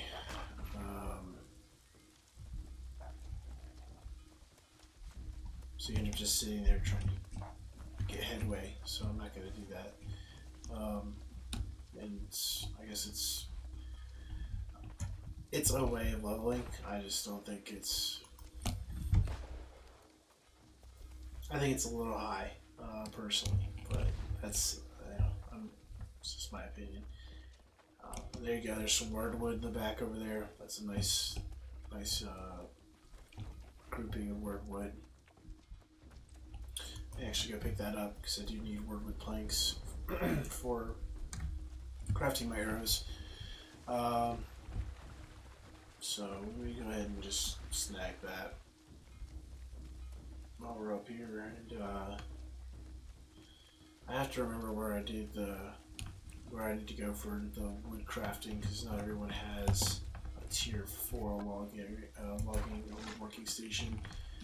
So, and there's a few less with all the wars going on. So it's going to be a little bit more of a challenge to find what we want, but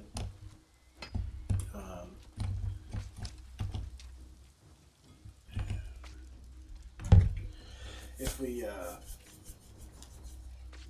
it's better to have wood in both areas, so I should have some left back in Cutlass. If I do an initial search and see anywhere near here that has a high enough woodworking, I'll go ahead and make the wood planks here, and then they're lighter, so I'll just carry what I need.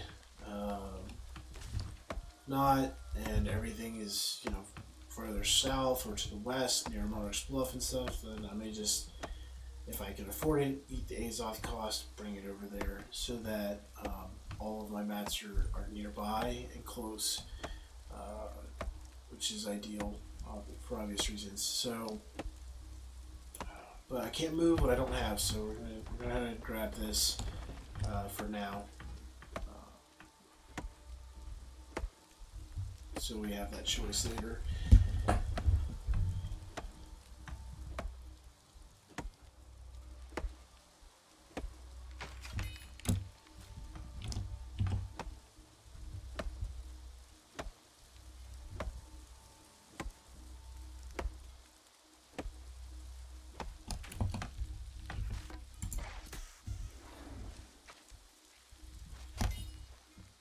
There we go, we got our rabbit's foot.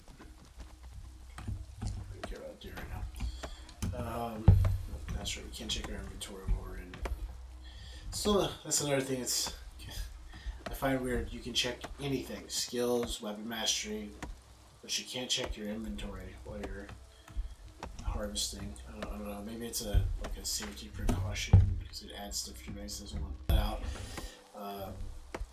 When you have a home, you get each tier gives you a certain each tier of home gives you a certain amount of spaces for trophies, and trophies give you passive world buffs, whether that's to mining, wood cutting, crafting, or in this case, I guess the Lucky Rabbit's Foot just gives you flat luck increase while you're out in the world, which is pretty good, because luck is actually something is a stat that actually impacts it. Like, you can actually tell the difference between someone who wears a luck equipment and doesn't,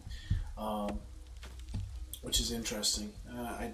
Originally when I read it, I just thought it was like something that, like, if you had it on gear, it was kind of cool. But there are people who've literally made luck sets, gone out and farmed like named enemies or elites in the world, or take them into dungeons, and they actually have a much greater yield of better equipment overall, which is actually kind of exciting because it means you can influence that. I probably wouldn't waste my time getting a luck set until I'm level 60, so that I can get, you know, in-game content loot drops. Yeah, I mean, gear can help leveling, but you know, I've just been keeping up with gear that's at least close to my item level, or close to my level, so I'm getting the highest item level I can, and I mean, I'm doing plenty of damage, so that's it. Well, not that, but the dog in the caves.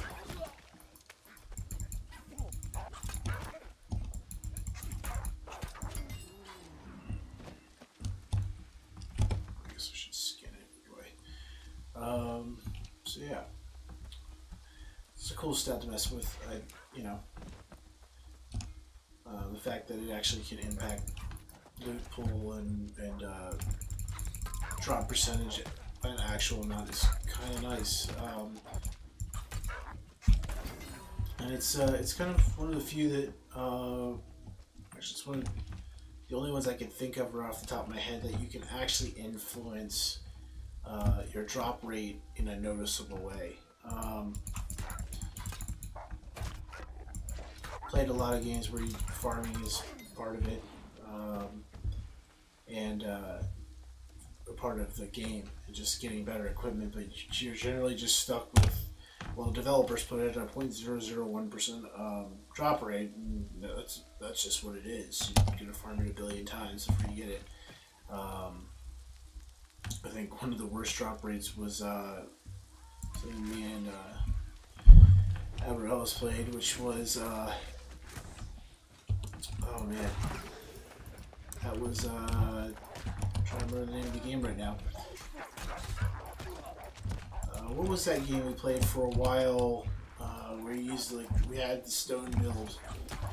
Outriders. There's something about the other day.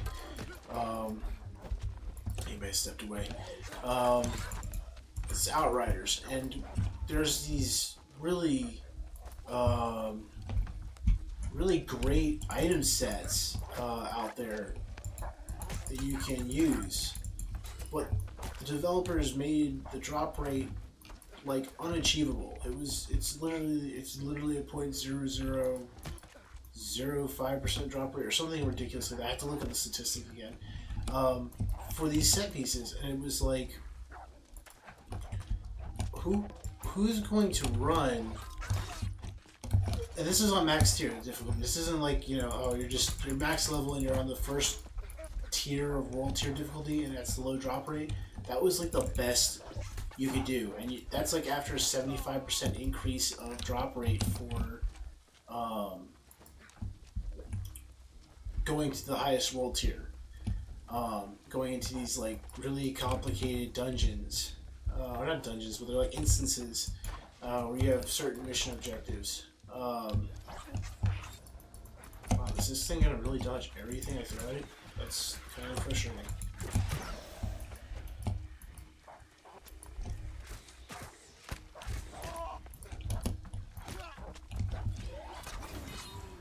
Anyway, can't dodge a bow though. Yeah, so I was actually quite happy to see that they incorporated something like luck into this game, so that you could actually influence those drops and have a chance of getting some really good gear to build the build you want. Alright, so what we're actually going to do here is I'm going to actually get myself killed. I'm going to get a fast travel back. And we're going to try some cities near Cutlass K, so that I have more access to different resources I've already have collected and saved up experience. So I'm not overly excited about the quest there. We'll see what I have. If I have enough to finish some of the quests, great. If I don't, I'll just drop them, and then we'll go to probably thinking we'll go to Mark's Bluff just because it's cheaper to transport there. And what quest was that? Is it quest? Yeah, it's one of the faction quests. But yeah, we'll see what we can get turned in there, because that's one of our daily bonuses, and so we're 29,000 away. It's not bad at all. We're gonna go ahead, get rid of these faction missions, so we'll get rid of that. As you see right here, 1160 is what it's giving me experience-wise per mission. If I did all three of those, I'd get roughly 10,000 experience from that. So it's a significant increase. It's actually, I'm getting less per these missions than I thought I was. So the daily bonus is a good amount. And while I did kill some stuff, which does inherently give some experience, I mean, we're about 20,000 experience down from what we were at before. So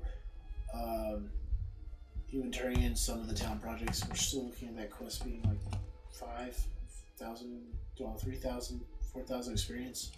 So it's probably 3,000. It's probably triple the benefit for the quest, is what I would guess. I doubt they just pick some random arbitrary number. So I probably got 3 times the experience for the first 3 quests. So that's because that would be about what I would be getting if I was doing all 3 of them. So that's pretty good. So we're gonna look here. Only got 1 egg, light rations, and travel rations. So let's see. Just throw in some extra XP. Why not? So for the travel ration, 5 travel ration, and 20 light ration. All right, so do 5 of these.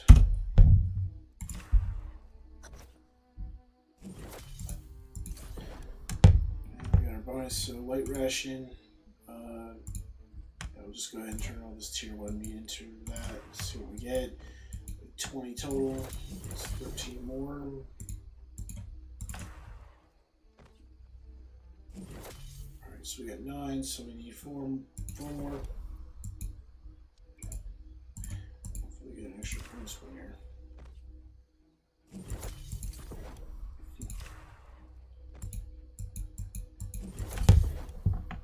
That's fair.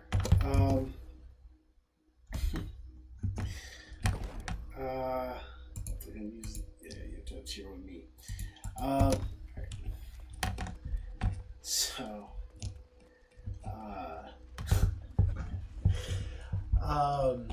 yeah, we're 1 off. So I'm gonna go kill a turkey before we move out, because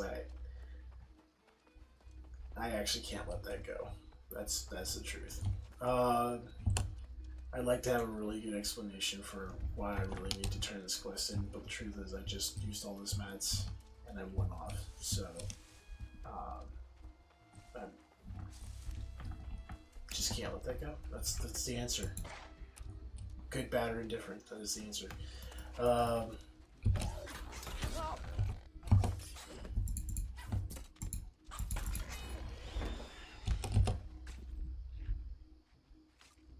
Alright, our last ration is going to be made out of pork then.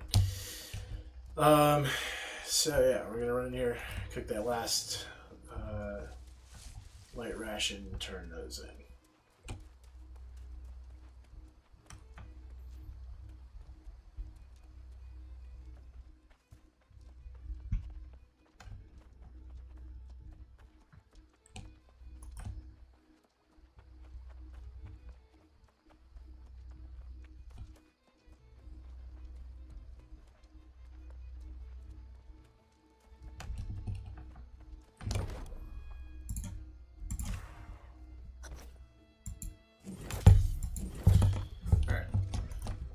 Go turn in these 2. I think those are the only ones that we were able to turn in, because the other ones required an excessive amount of other cooking materials. I don't even think as I said, I was giving away a lot of my cooking materials, so I don't even think I have those anywhere else. Of course, it could give me a quest for both silk and layered leather, which is probably, yeah, it's good amounts. So 15 silk, 25 layered leather. Forget that mission and that one.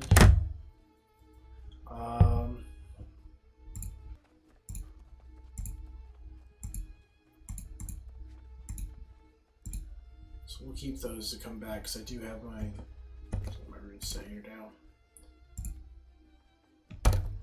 So we'll have to pay for the weight to carry those back, and I know I have these at the other location, as well as satin. That's another 3,400. So that's basically 10k right there that we have ready to roll with mats that I have back in Cutlass, which is pretty good.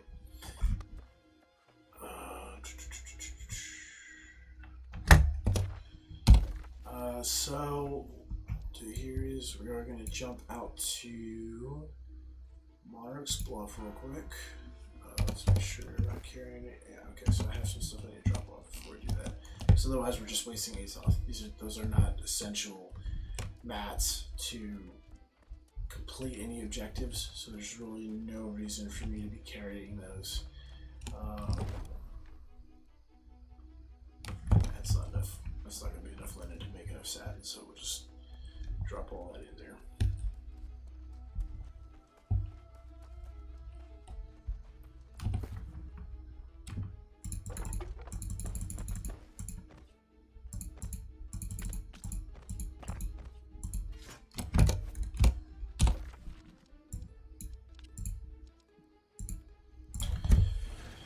And so we're going to get a passive, that's for a glitch. So we're going to get a passive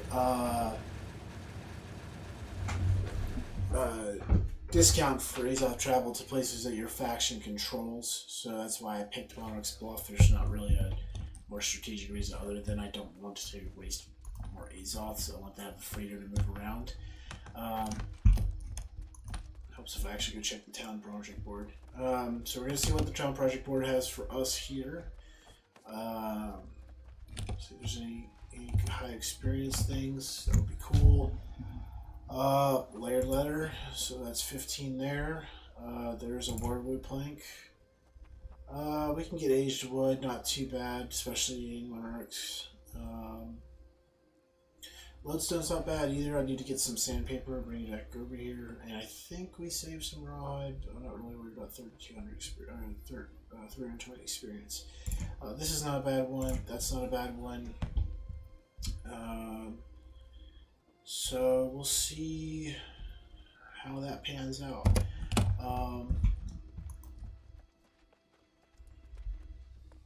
May even look and see if some people are selling lodestone bricks for cheap, because there are some people who really wanted to work on stone crafting and they just need to get it out of their inventory. So let's see, because lodestone's pretty easy to make. It's just sandpaper and the equivalent rocks for it. So lodestone brick. Nope, no one's on here. It's usually here at Windsward. Windsward sells a lot. What's Everfall now? So the pricing. Yeah, Everfall's the cheapest at 70 cents. So that's actually not too bad. I can even afford that right now. So that is also controlled. I'm just gonna check how many. That's what I was checking. 15. Yeah. So we're gonna go pick up 15 lodestone brick from Everfall.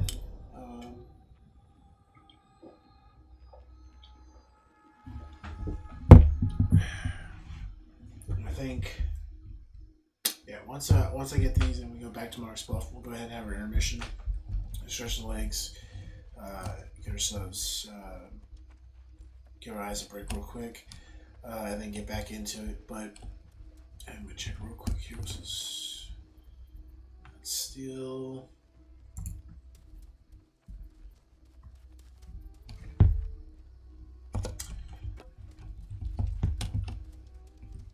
Don't think we have any steel left, but still worth noting. And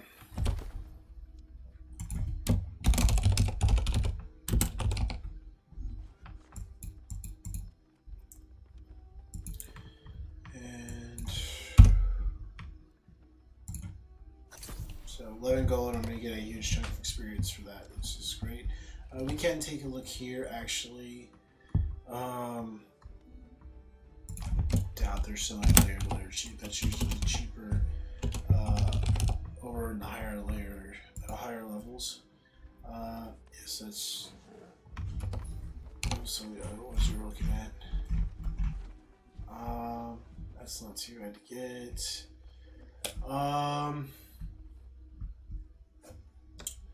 We can look and see what they're selling steel ingots here for.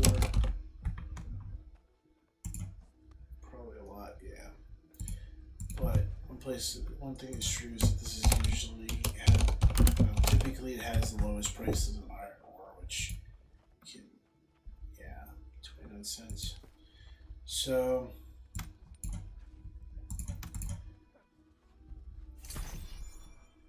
and sure if I have any flux here. Don't. Let's see if they're selling flux. Getting some flux cheap. We don't need the high quality. Yeah, 8 cents. Absolutely. We'll go ahead and do 39 gold, 452. Yeah, that's worth it. So just leave that in here. And we're gonna go make steel bars real quick. 40. We'll see. I don't think I have enough to make 40. I'm about to put iron to work like that. I've already forgotten how much ore I have in there. Iron ingots. Yeah, we can make 57 of these.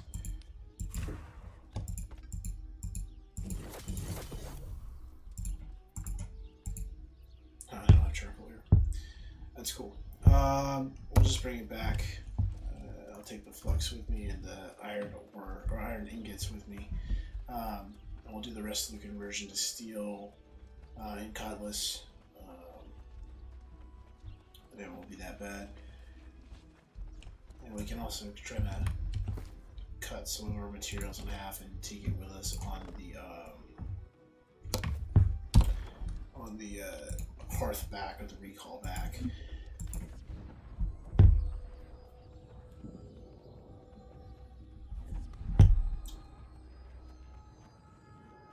And actually, even though we can turn that in, I think we have some more buffs. One of those was later. Yeah, so we're actually going to save some cost by jumping around. We're going to go Cutlass and then Monarchs, and then we'll recall back. So we're going to fast travel there. I'm going to go ahead and put us on break because there's nothing really to watch. We'll conclude the last hour with just jumping around, finishing these quests, and then kind of doing some wrap-up assessment of, is it effective versus what. So yeah, be right back.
All right, everybody.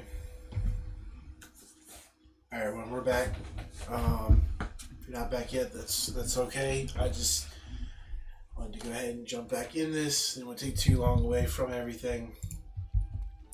So we're in Cutlass now.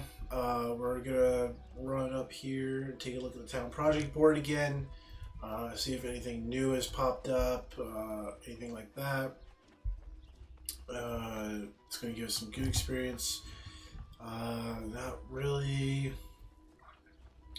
Rugged Leather's not bad. So, and I think, yeah, Stonebrook we can do real quick. That's actually pretty good. That's actually a good amount of experience. So we're going to go ahead and do that real quick. Double check here. Stonebrook, I believe, is the first thing you can make too. Yeah, it's just stone. Okay, so I'm gonna do 4 to 1, 4 to 1.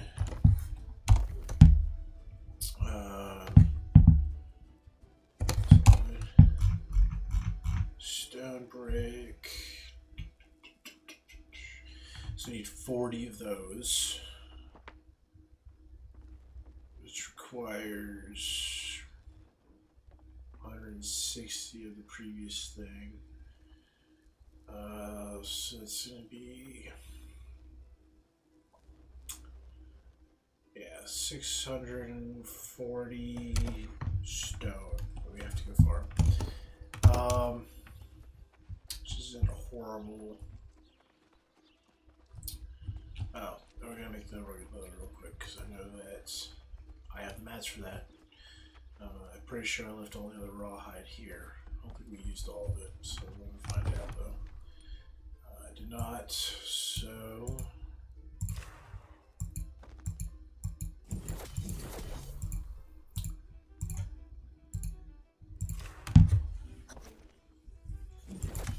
I'm making 30 bonus. We needed probably 40 or something. No, 25. So we actually went over. That's good. So we had enough rawhide left over from our last farming to do this one. So we're going to go ahead and complete that.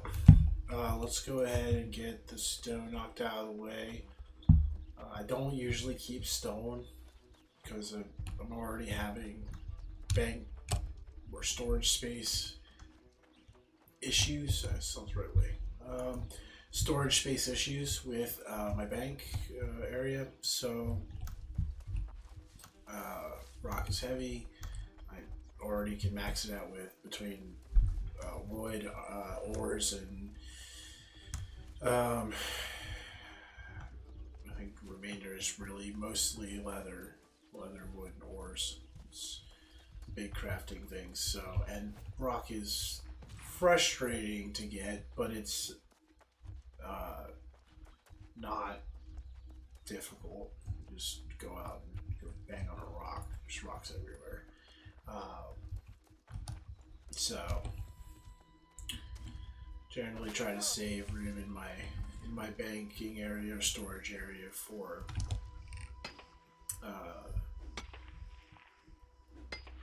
the big money items.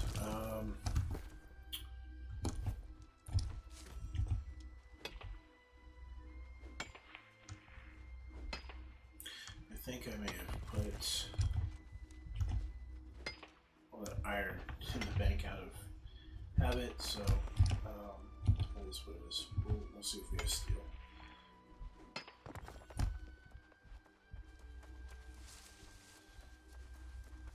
In case we don't, go ahead and just grab some iron while we're out here anyway.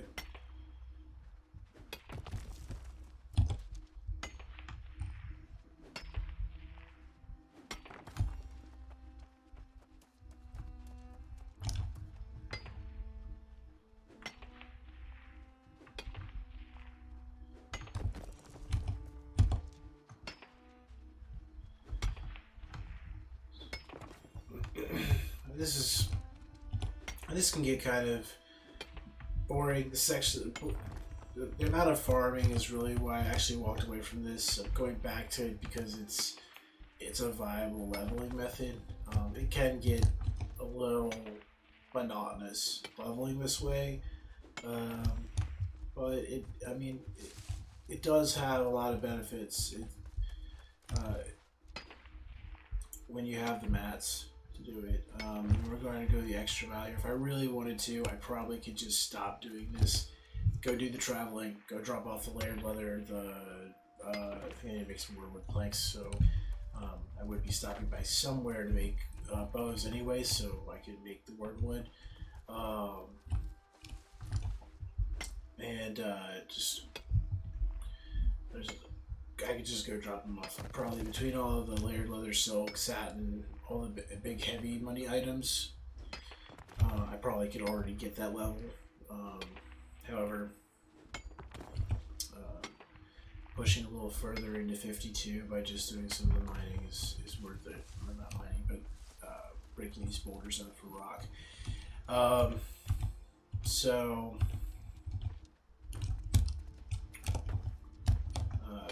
for the benefit of seeing the level of experience we're getting, I am doing this. But the other side of these is that you could also go on and off with take care of farming, build up a really big amount of supplies, run through all of them earlier on the day, go do some quests, and then try to see what you can run through again instead of specifically targeting just all talent project boards that are a certain experience or bigger ones. You could do that. You could switch it up because it does, as you can see, replenish those tasks. So I don't know. I may have already kind of burned myself on farming kind of things just because that's what did a lot of it. If I had probably gone back and forth, it might be a little bit. It might be already level 60 because I probably would have focused more on doing town projects than before, questing, and then doing them after. So it's but it's not horrible. So, let's see, we got somebody.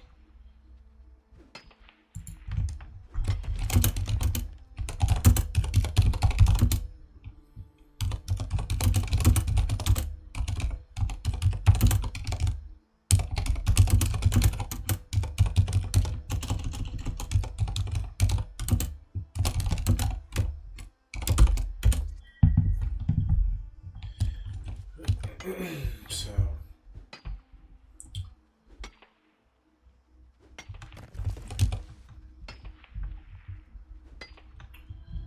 and as we can see, at least for my server, farming kind of dies down.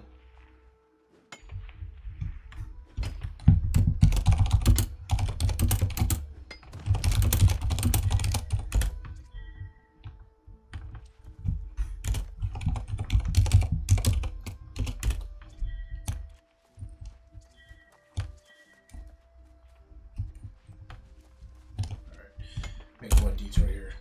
One of the people in my company didn't give me the rune yet, so I'm ready for the bags. So, although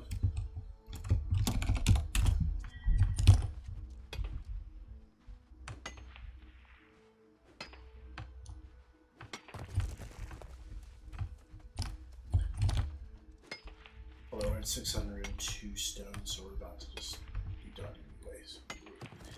Works out.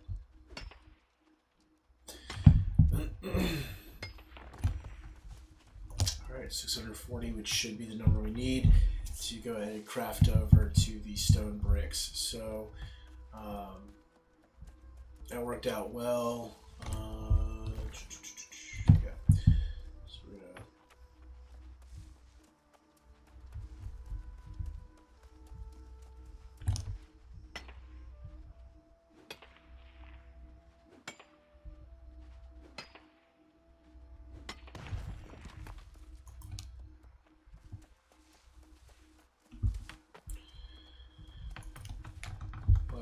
that's what I like about these zones where you have a lot of variety, is I didn't have to like go a long distance away from the settlement to go get the mats. I just pop out, grab them, come back. I would be hard pressed to be able to do that in some areas. I mean, it depends, I guess, what material you're looking for, but there's just some with very limited outfitter stations, or not outfitter stations, but workstations, and you just can't get away with that. So it's one of the reasons why I am in Cutlass a lot. The particular company that controls this settlement does a really good job of upgrading specific stations, which is cool.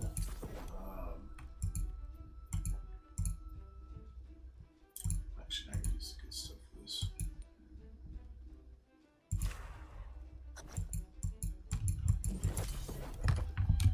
And that should be what we need to turn in. We're going to double check, make sure we have all the mats for the bag.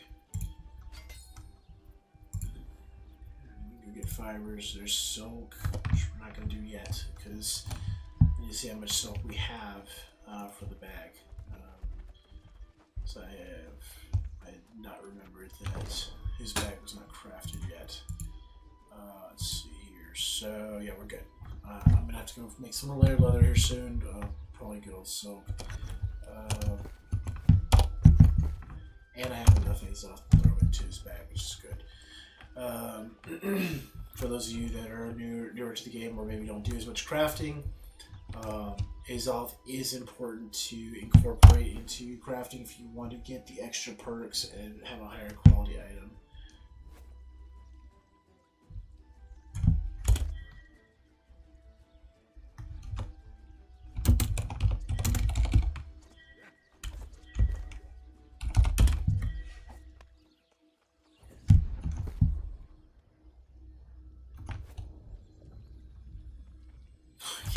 So what happened there is my buddy in the company forgot to bring the Rune of Holding. So while we're waiting, I have discussed this in a lot of previous streams, but I don't think I've actually ever gone to the vendor. Maybe I did, I'm not sure.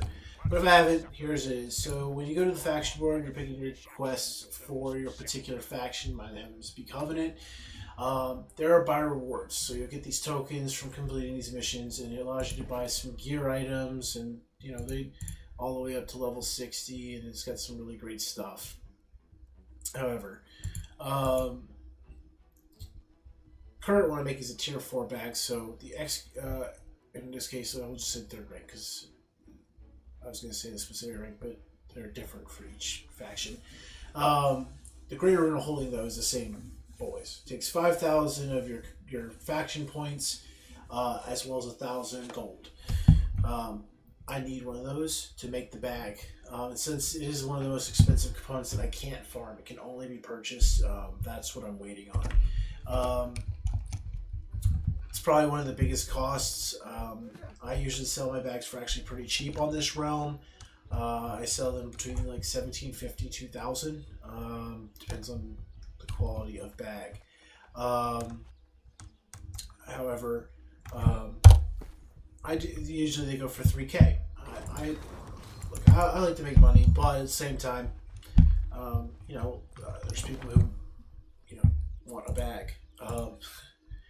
So I'd rather not have them be completely broke when they go to buy it. Luck buff, which is a lot of people are looking for. But the extra weight is great. Tannish Burden helps with leather and rawhide, and then arrows also help. If you need to have an ammo returned to you.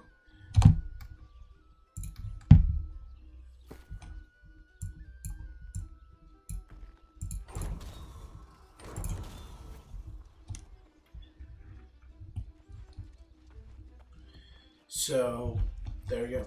So that's the bag.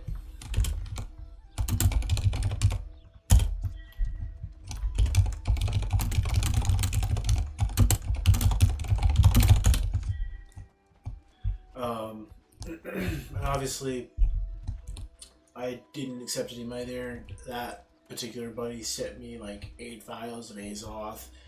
which basically covered all the bags I made if I were to buy it on the auction house. So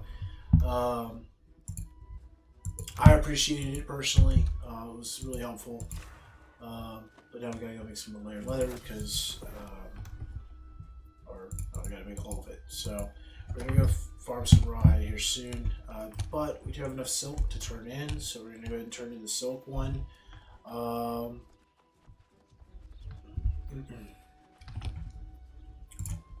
Cool. So we need 150 fibers as well, and then let's see here. What else are we looking at? So, silk we have. We need a total of 40 layered leather. We need some more aged wood. Probably gonna actually keep the woodward plank one, but I need some time to figure out where the logging is, so it's probably gonna be wasting more time than it's worth. 40 steel, I'm pretty sure we used it on me. Star metal, we'll double check. No, we have silver.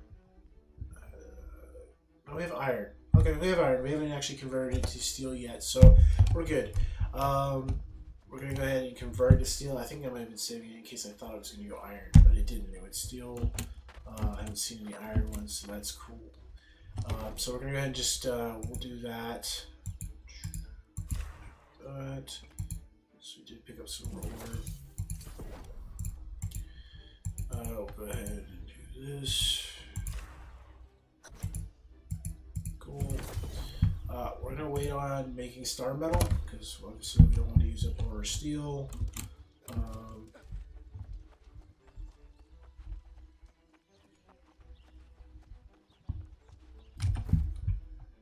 Put those in there. Let's see here. What else are we missing?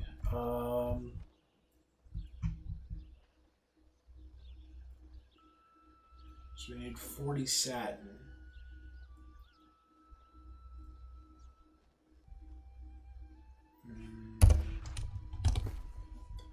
I turned all of it to silk.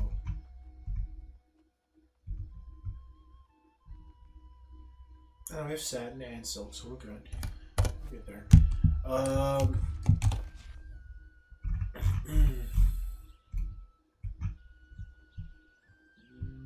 So really what we need to focus on right now is I need to get some more rawhide so we can make some more rugged leather. And then we'll just get some aged wood while we're out. We don't have to worry about as much aged wood now because we're not going to go through the process of making the woodwood planks. I will eventually make the woodwood planks, but I'm probably going to use them for myself. I'm going to use them to make more arrows because I just really can't afford to give those up. I can make star metal in high quantity, but it actually takes quite a bit of wood to make word wood.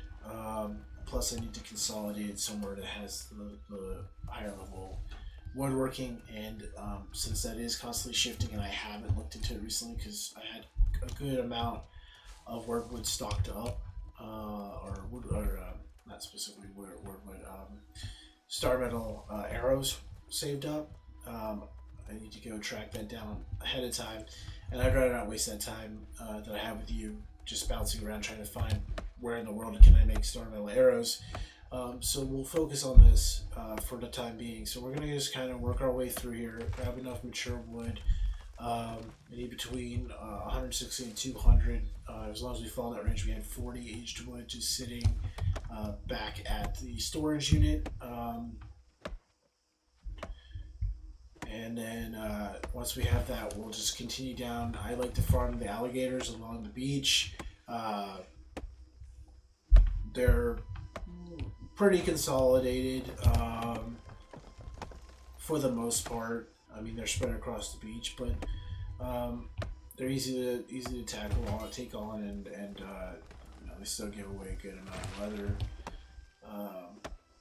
I did do the lynxes earlier, but they're kind of spread out and they're through the woods, and they are part of the quest line. So, like, if I need to farm a lot of stuff,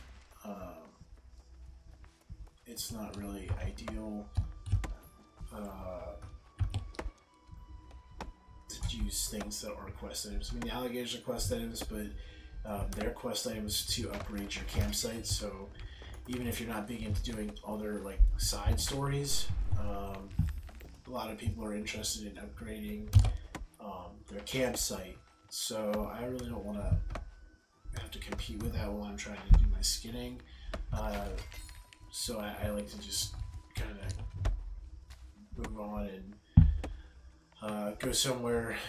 Most people find the alligators frustrating, and the quest only requires you to kill like 3 of them.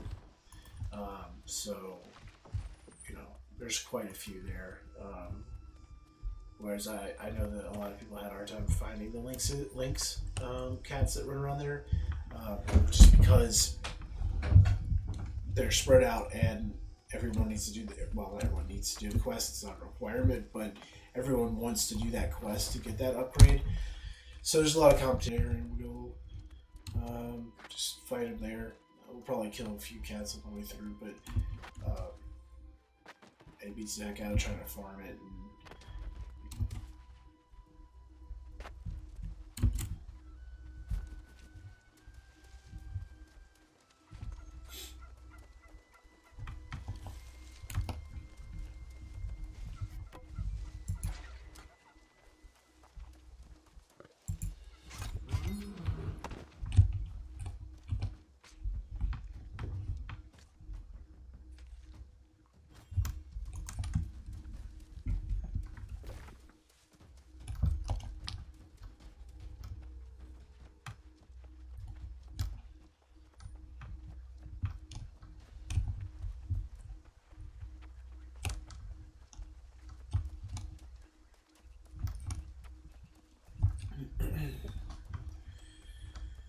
Alright, so here we are. I think we're looking at about needing,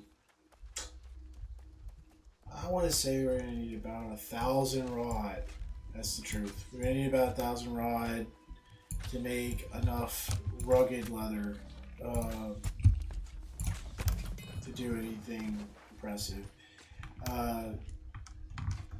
Since we do need a lot of the other leather. I have plenty of the mats to use with the leather, the thick hide, but since this is a lower level leather, try saying that 5 times fast. It's I don't spend a lot of time down here farming anymore, so I don't really have a big stockpile of the various leathers that are for these lower tiers.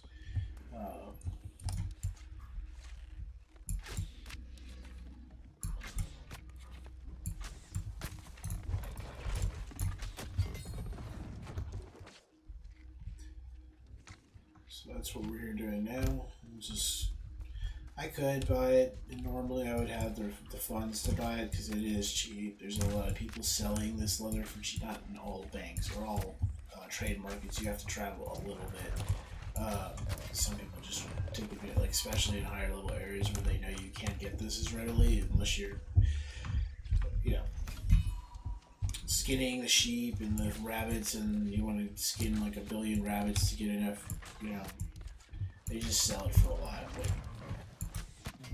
a lot. I've seen it as high as 1 gold per rawhide. I'm getting 58 here. Like, they're definitely abusing the market, but that's I guess it's supply and demand. Supply and demand. So yeah, I just prefer to come back here and do it myself. This is a lot cheaper than paying 1 gold pop. But you can in lower area levels. I see, like when you're in a zone that has this type of leather, you can see it as cheap as like 3 cents per rawhide. So you can get or cheaper. I've seen some people go real crazy and put it on for like 1 penny, or 0.01 gold. I just started calling it 1 penny because honestly explaining it as like decimal points is wild. So yeah, that's why I mean I've bought it before. I've done it before. If it's cheap and people aren't just like overcharging, I've paid for it. because it's no big deal to me. I've I've done a fair share of farming, so if I have to pay every once in a while, great. I just don't have the funds right now. I'm building back up, um, and you know, I'm glad that I was able to trade mats and help the company out. But once again, some of those mats weren't as high prices. The bags, and I didn't make the raw cut price, so I can't buy any more of the original holdings. So I have some stuff on the auction house now. And what that's going to go into is making more bags, so I can start actually improving money. And instead of trade supplies, which I appreciate trade supplies, but you can't spend trade supplies to make things. So, and they're all supplies I need to make the bags, so it's a waste of time for me to sell the extra mats I got.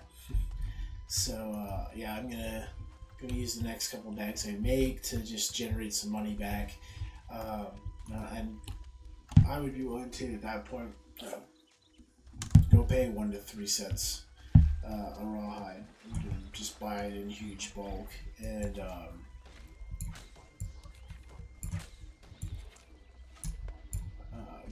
saves me some of the hassle.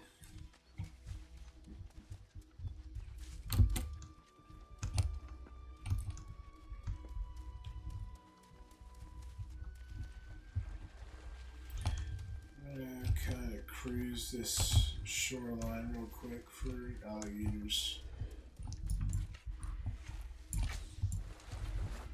They haven't respawned on the beach yet.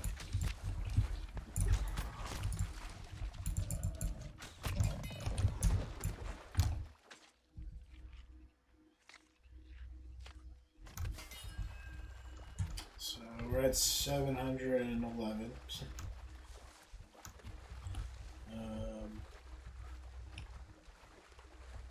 So you need at least 300 more to really make it worth it a while to go back. I didn't actually do the math right before I left of how many we have currently as opposed to the 40 we need. So 40 regular. 95, 15, yeah. 40 regular that we need. I think I have 12. It's 12 is where we left off. So it could take more. So we're gonna just keep pushing. I may even go up to 1,500. Just feel a little safer with that assessment.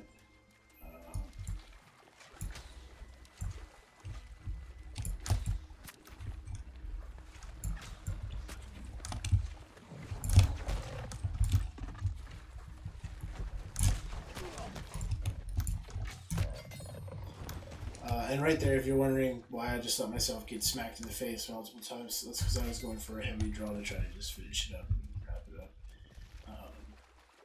And the first hit missed because of the hill there. He was on the other side. I thought his head was propped up on the hill and I was going to get away with a cool headshot, but that didn't happen. So, yeah, kind of threw the dice there. It's worth it.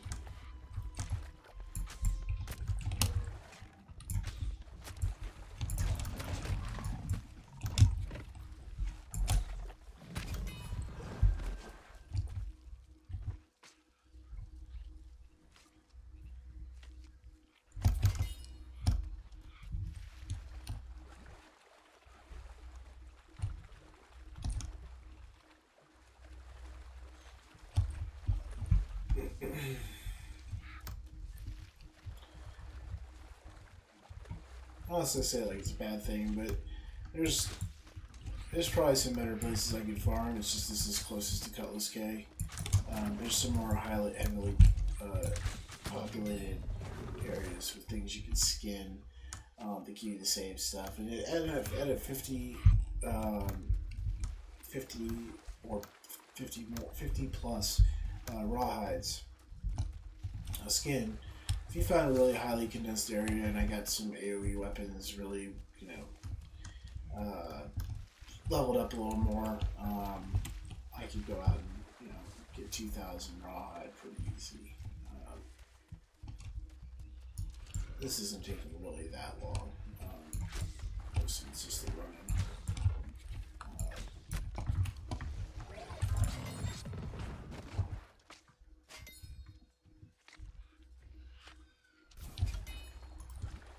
So we're at 1,001. So I'm gonna push a little higher than 1,001.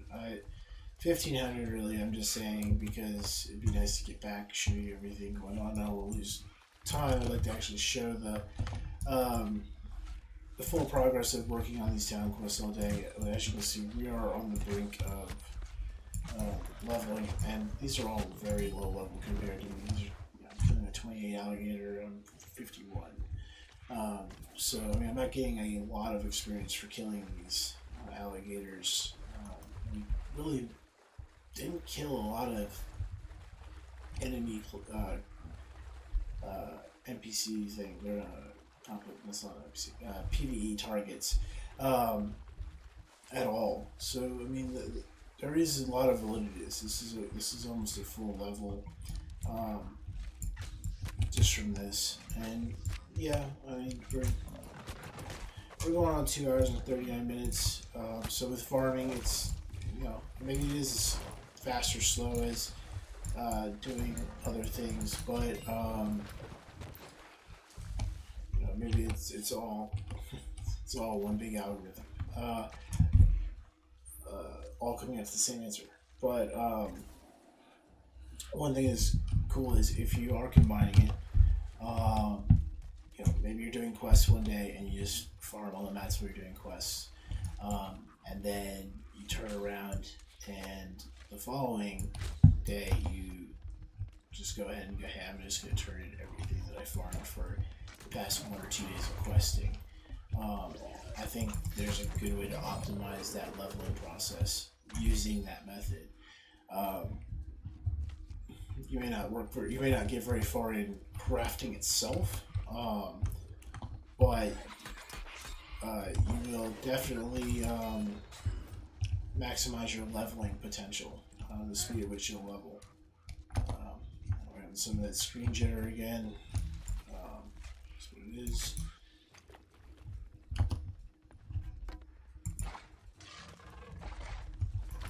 Hit here because just dodged all the way up here, so yeah, there's some validity to it as a leveling method, because you can optimize your time that way. Worst case scenario, what I'm showing here is that it's a viable leveling method. The only part that gets in the way is the farming aspect of it, and you can overcome that with farming while you do other things.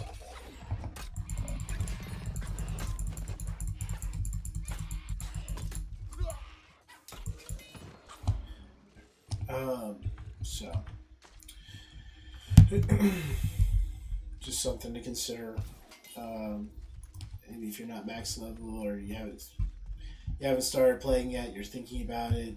Maybe you have a lot of experience with just other MMORPGs, and like leveling sucks. You're not really feeling like you want to do it again, because I've been there. It's just kind of like, really, I'm leveling again. It's just a different game, but the same game. Or same, not video game, but same mess. This is usually when I end up dying. It's like you can't track where my character's going. It's fun.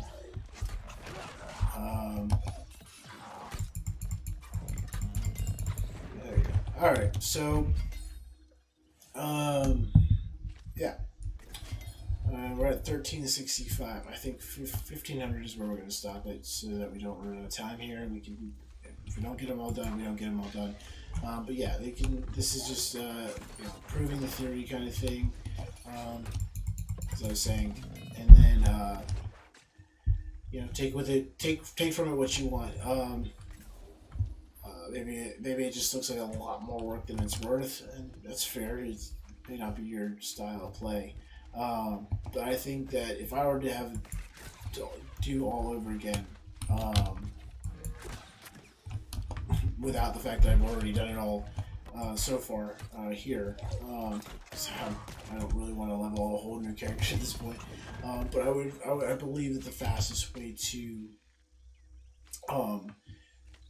level would be, in fact, to take probably if half to 2/3 of your time go out, do quest, farm, and then take a third of your time just to turn in as many town projects as you could. I think you would end up getting less overall experience from the quests themselves, because you only get a few quests done. But you get your bonus from your faction quest. You get whatever side quests you wanted to do out of the way, and then you would be farming on the way through, and that's why it would take 2/3 of your time. And then, but you'd be getting probably 1.5 levels pretty easily in a short amount of time. If I was doing quests in between this instead of just farming, I would already be level 52. And I did do some of those up there when we were farming for the cooking mats. And that is something to, that is one of the bonus ones we got. So that's like another town project I got to turn in, experience-wise, because of the bonus. And then we had one actual town project board, but that was only like 580 experience, which is not one of the higher experience values we've been looking at today. But we are sitting 13,000 away from level 52. I'm pretty confident that regardless, we are going to end up breaching that threshold into 52 just with the town quests we have, because I think three of them on Morningdale, I think, are by themselves like 10k. So, and I know that there's at least one other one we're going to be able to turn in relatively easy.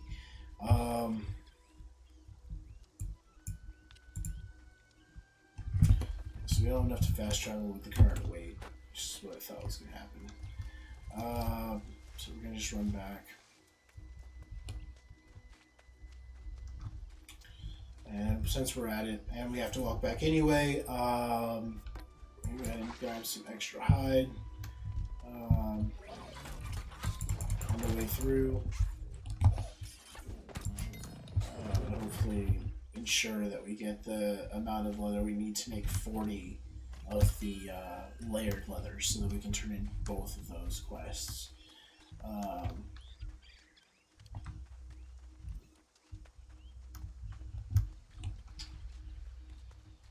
We won't run into too much more after these alligators. I'm not going to stop for the lynxes per se, because that's just that. Because I don't want to get off track and start hunting them, trying to figure out where they are. They're not on the beaten path usually. Sometimes they straggle out to it. These are kind of along the way. I don't have to really go out of my way to get them. I'm probably not going to attack that one because I'm going to go across the bridge, not through the water, because we are running out of time here for the evening. So we're about to just kind of cut up here and take the path back into Cutlass for that. So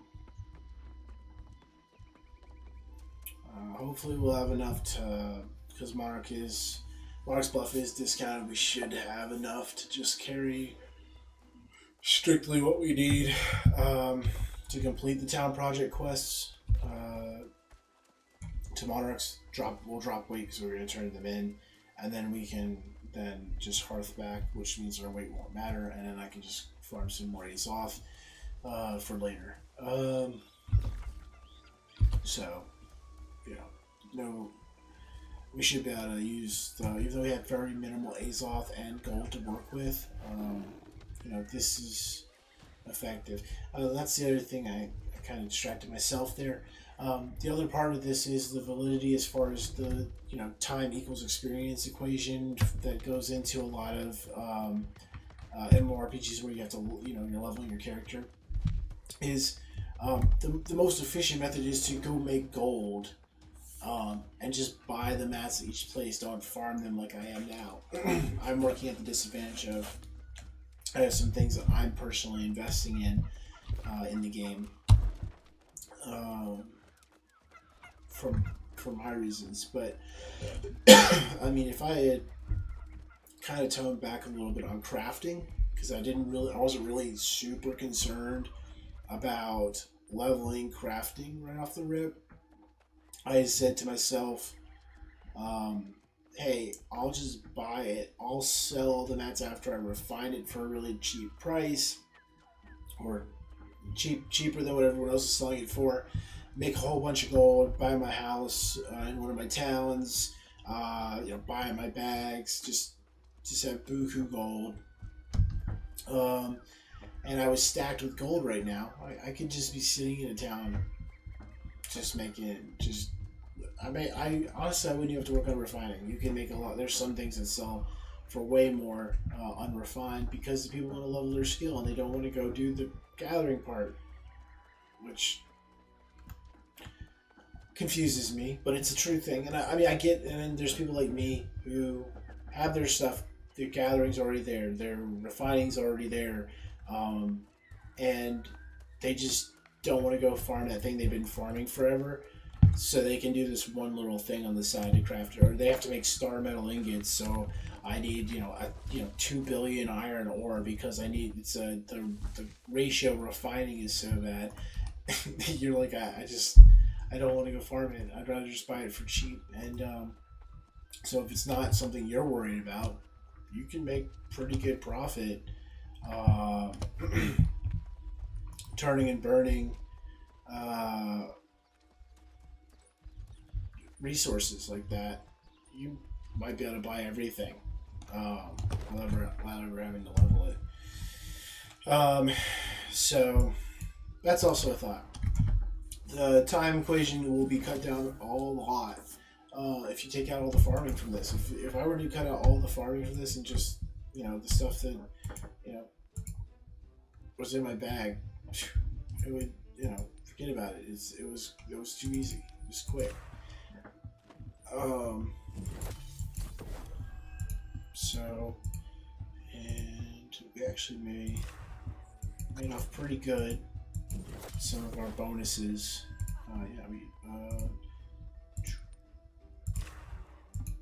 I used up all of our tannin, actually. Excellent. No complaints there, actually. Yeah. Sure did. So once we get some, I don't think I have any material. Oh, I do. Oh, no, I don't. Yeah, I haven't got any material converters. So I can go get material converters. I can go make some more later, but I think we have enough for now. So let's go ahead and take a look. I think the aged wood is getting dropped off here, so that's going to save us some time. No, it is not. It's not getting dropped off here. So we're going to forget the 780 experience. We didn't find any fibers out there. We do not have any lumber here, so I'm going to go ahead and cancel that. We're not going to worry about it tonight. We'll have other missions. We are going to look at... So I'm actually not going to turn in Wordwood because I've already decided that's dedicated to my arrows, so I'm not going to turn those in. We need to get our layered leather together, so we have layered leather. We're going to go ahead and drop off.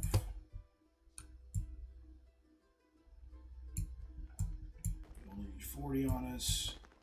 This is going here. I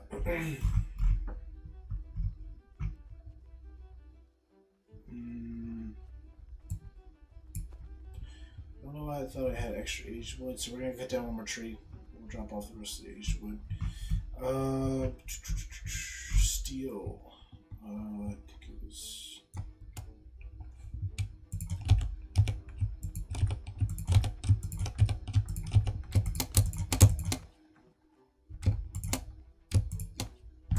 Let's get the wood real quick, because it's it's gonna bother me, and I'll have to try to remember to go get through wood after I do all this. So I'm just gonna cut down the mature tree real quick.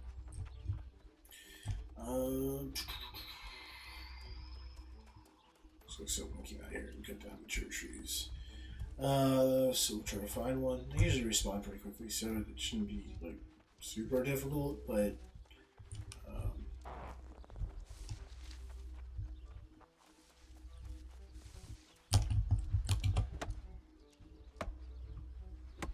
and there's a mature tree.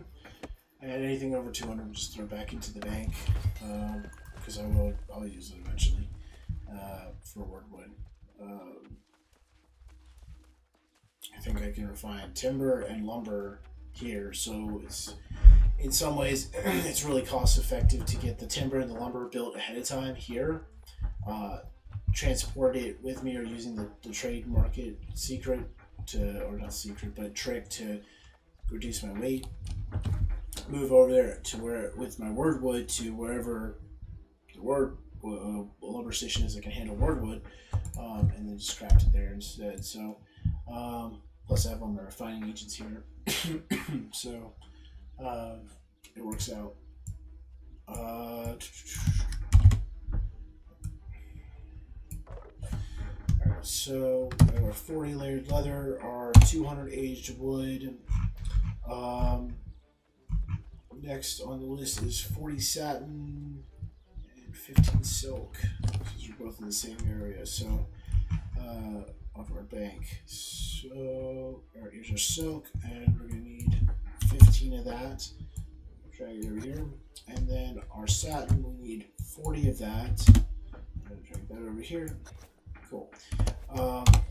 So we have that.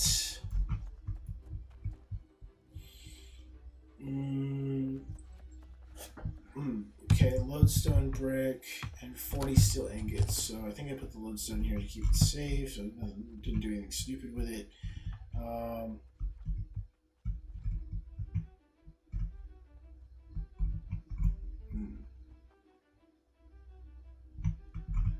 So 40 steel, right? So double check that.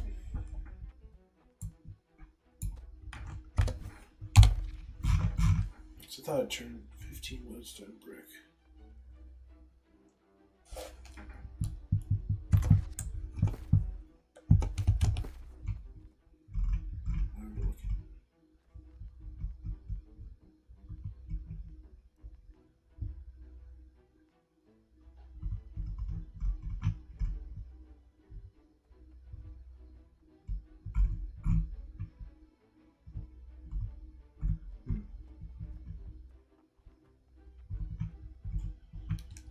So I know I had 15 lodestone. Not sure where I put it now.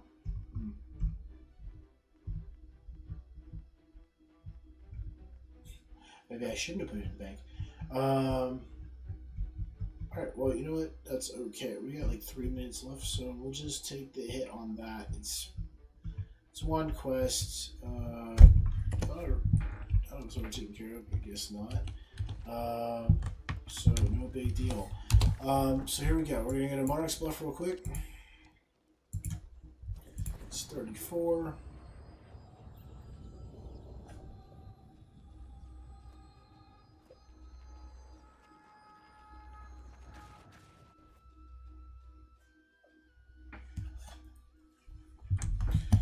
Cool. We'll go up here.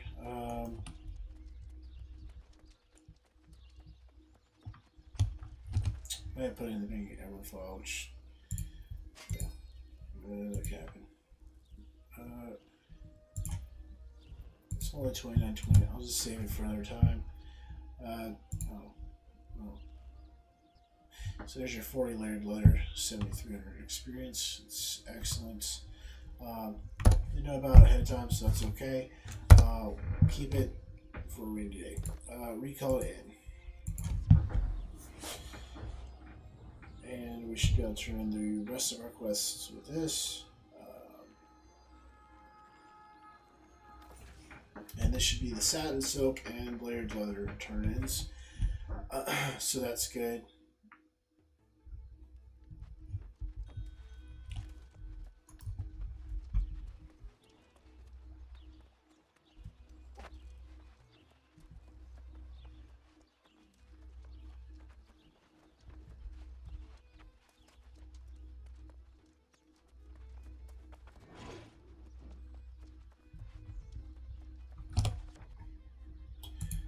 satin, our silk, and our layered leather.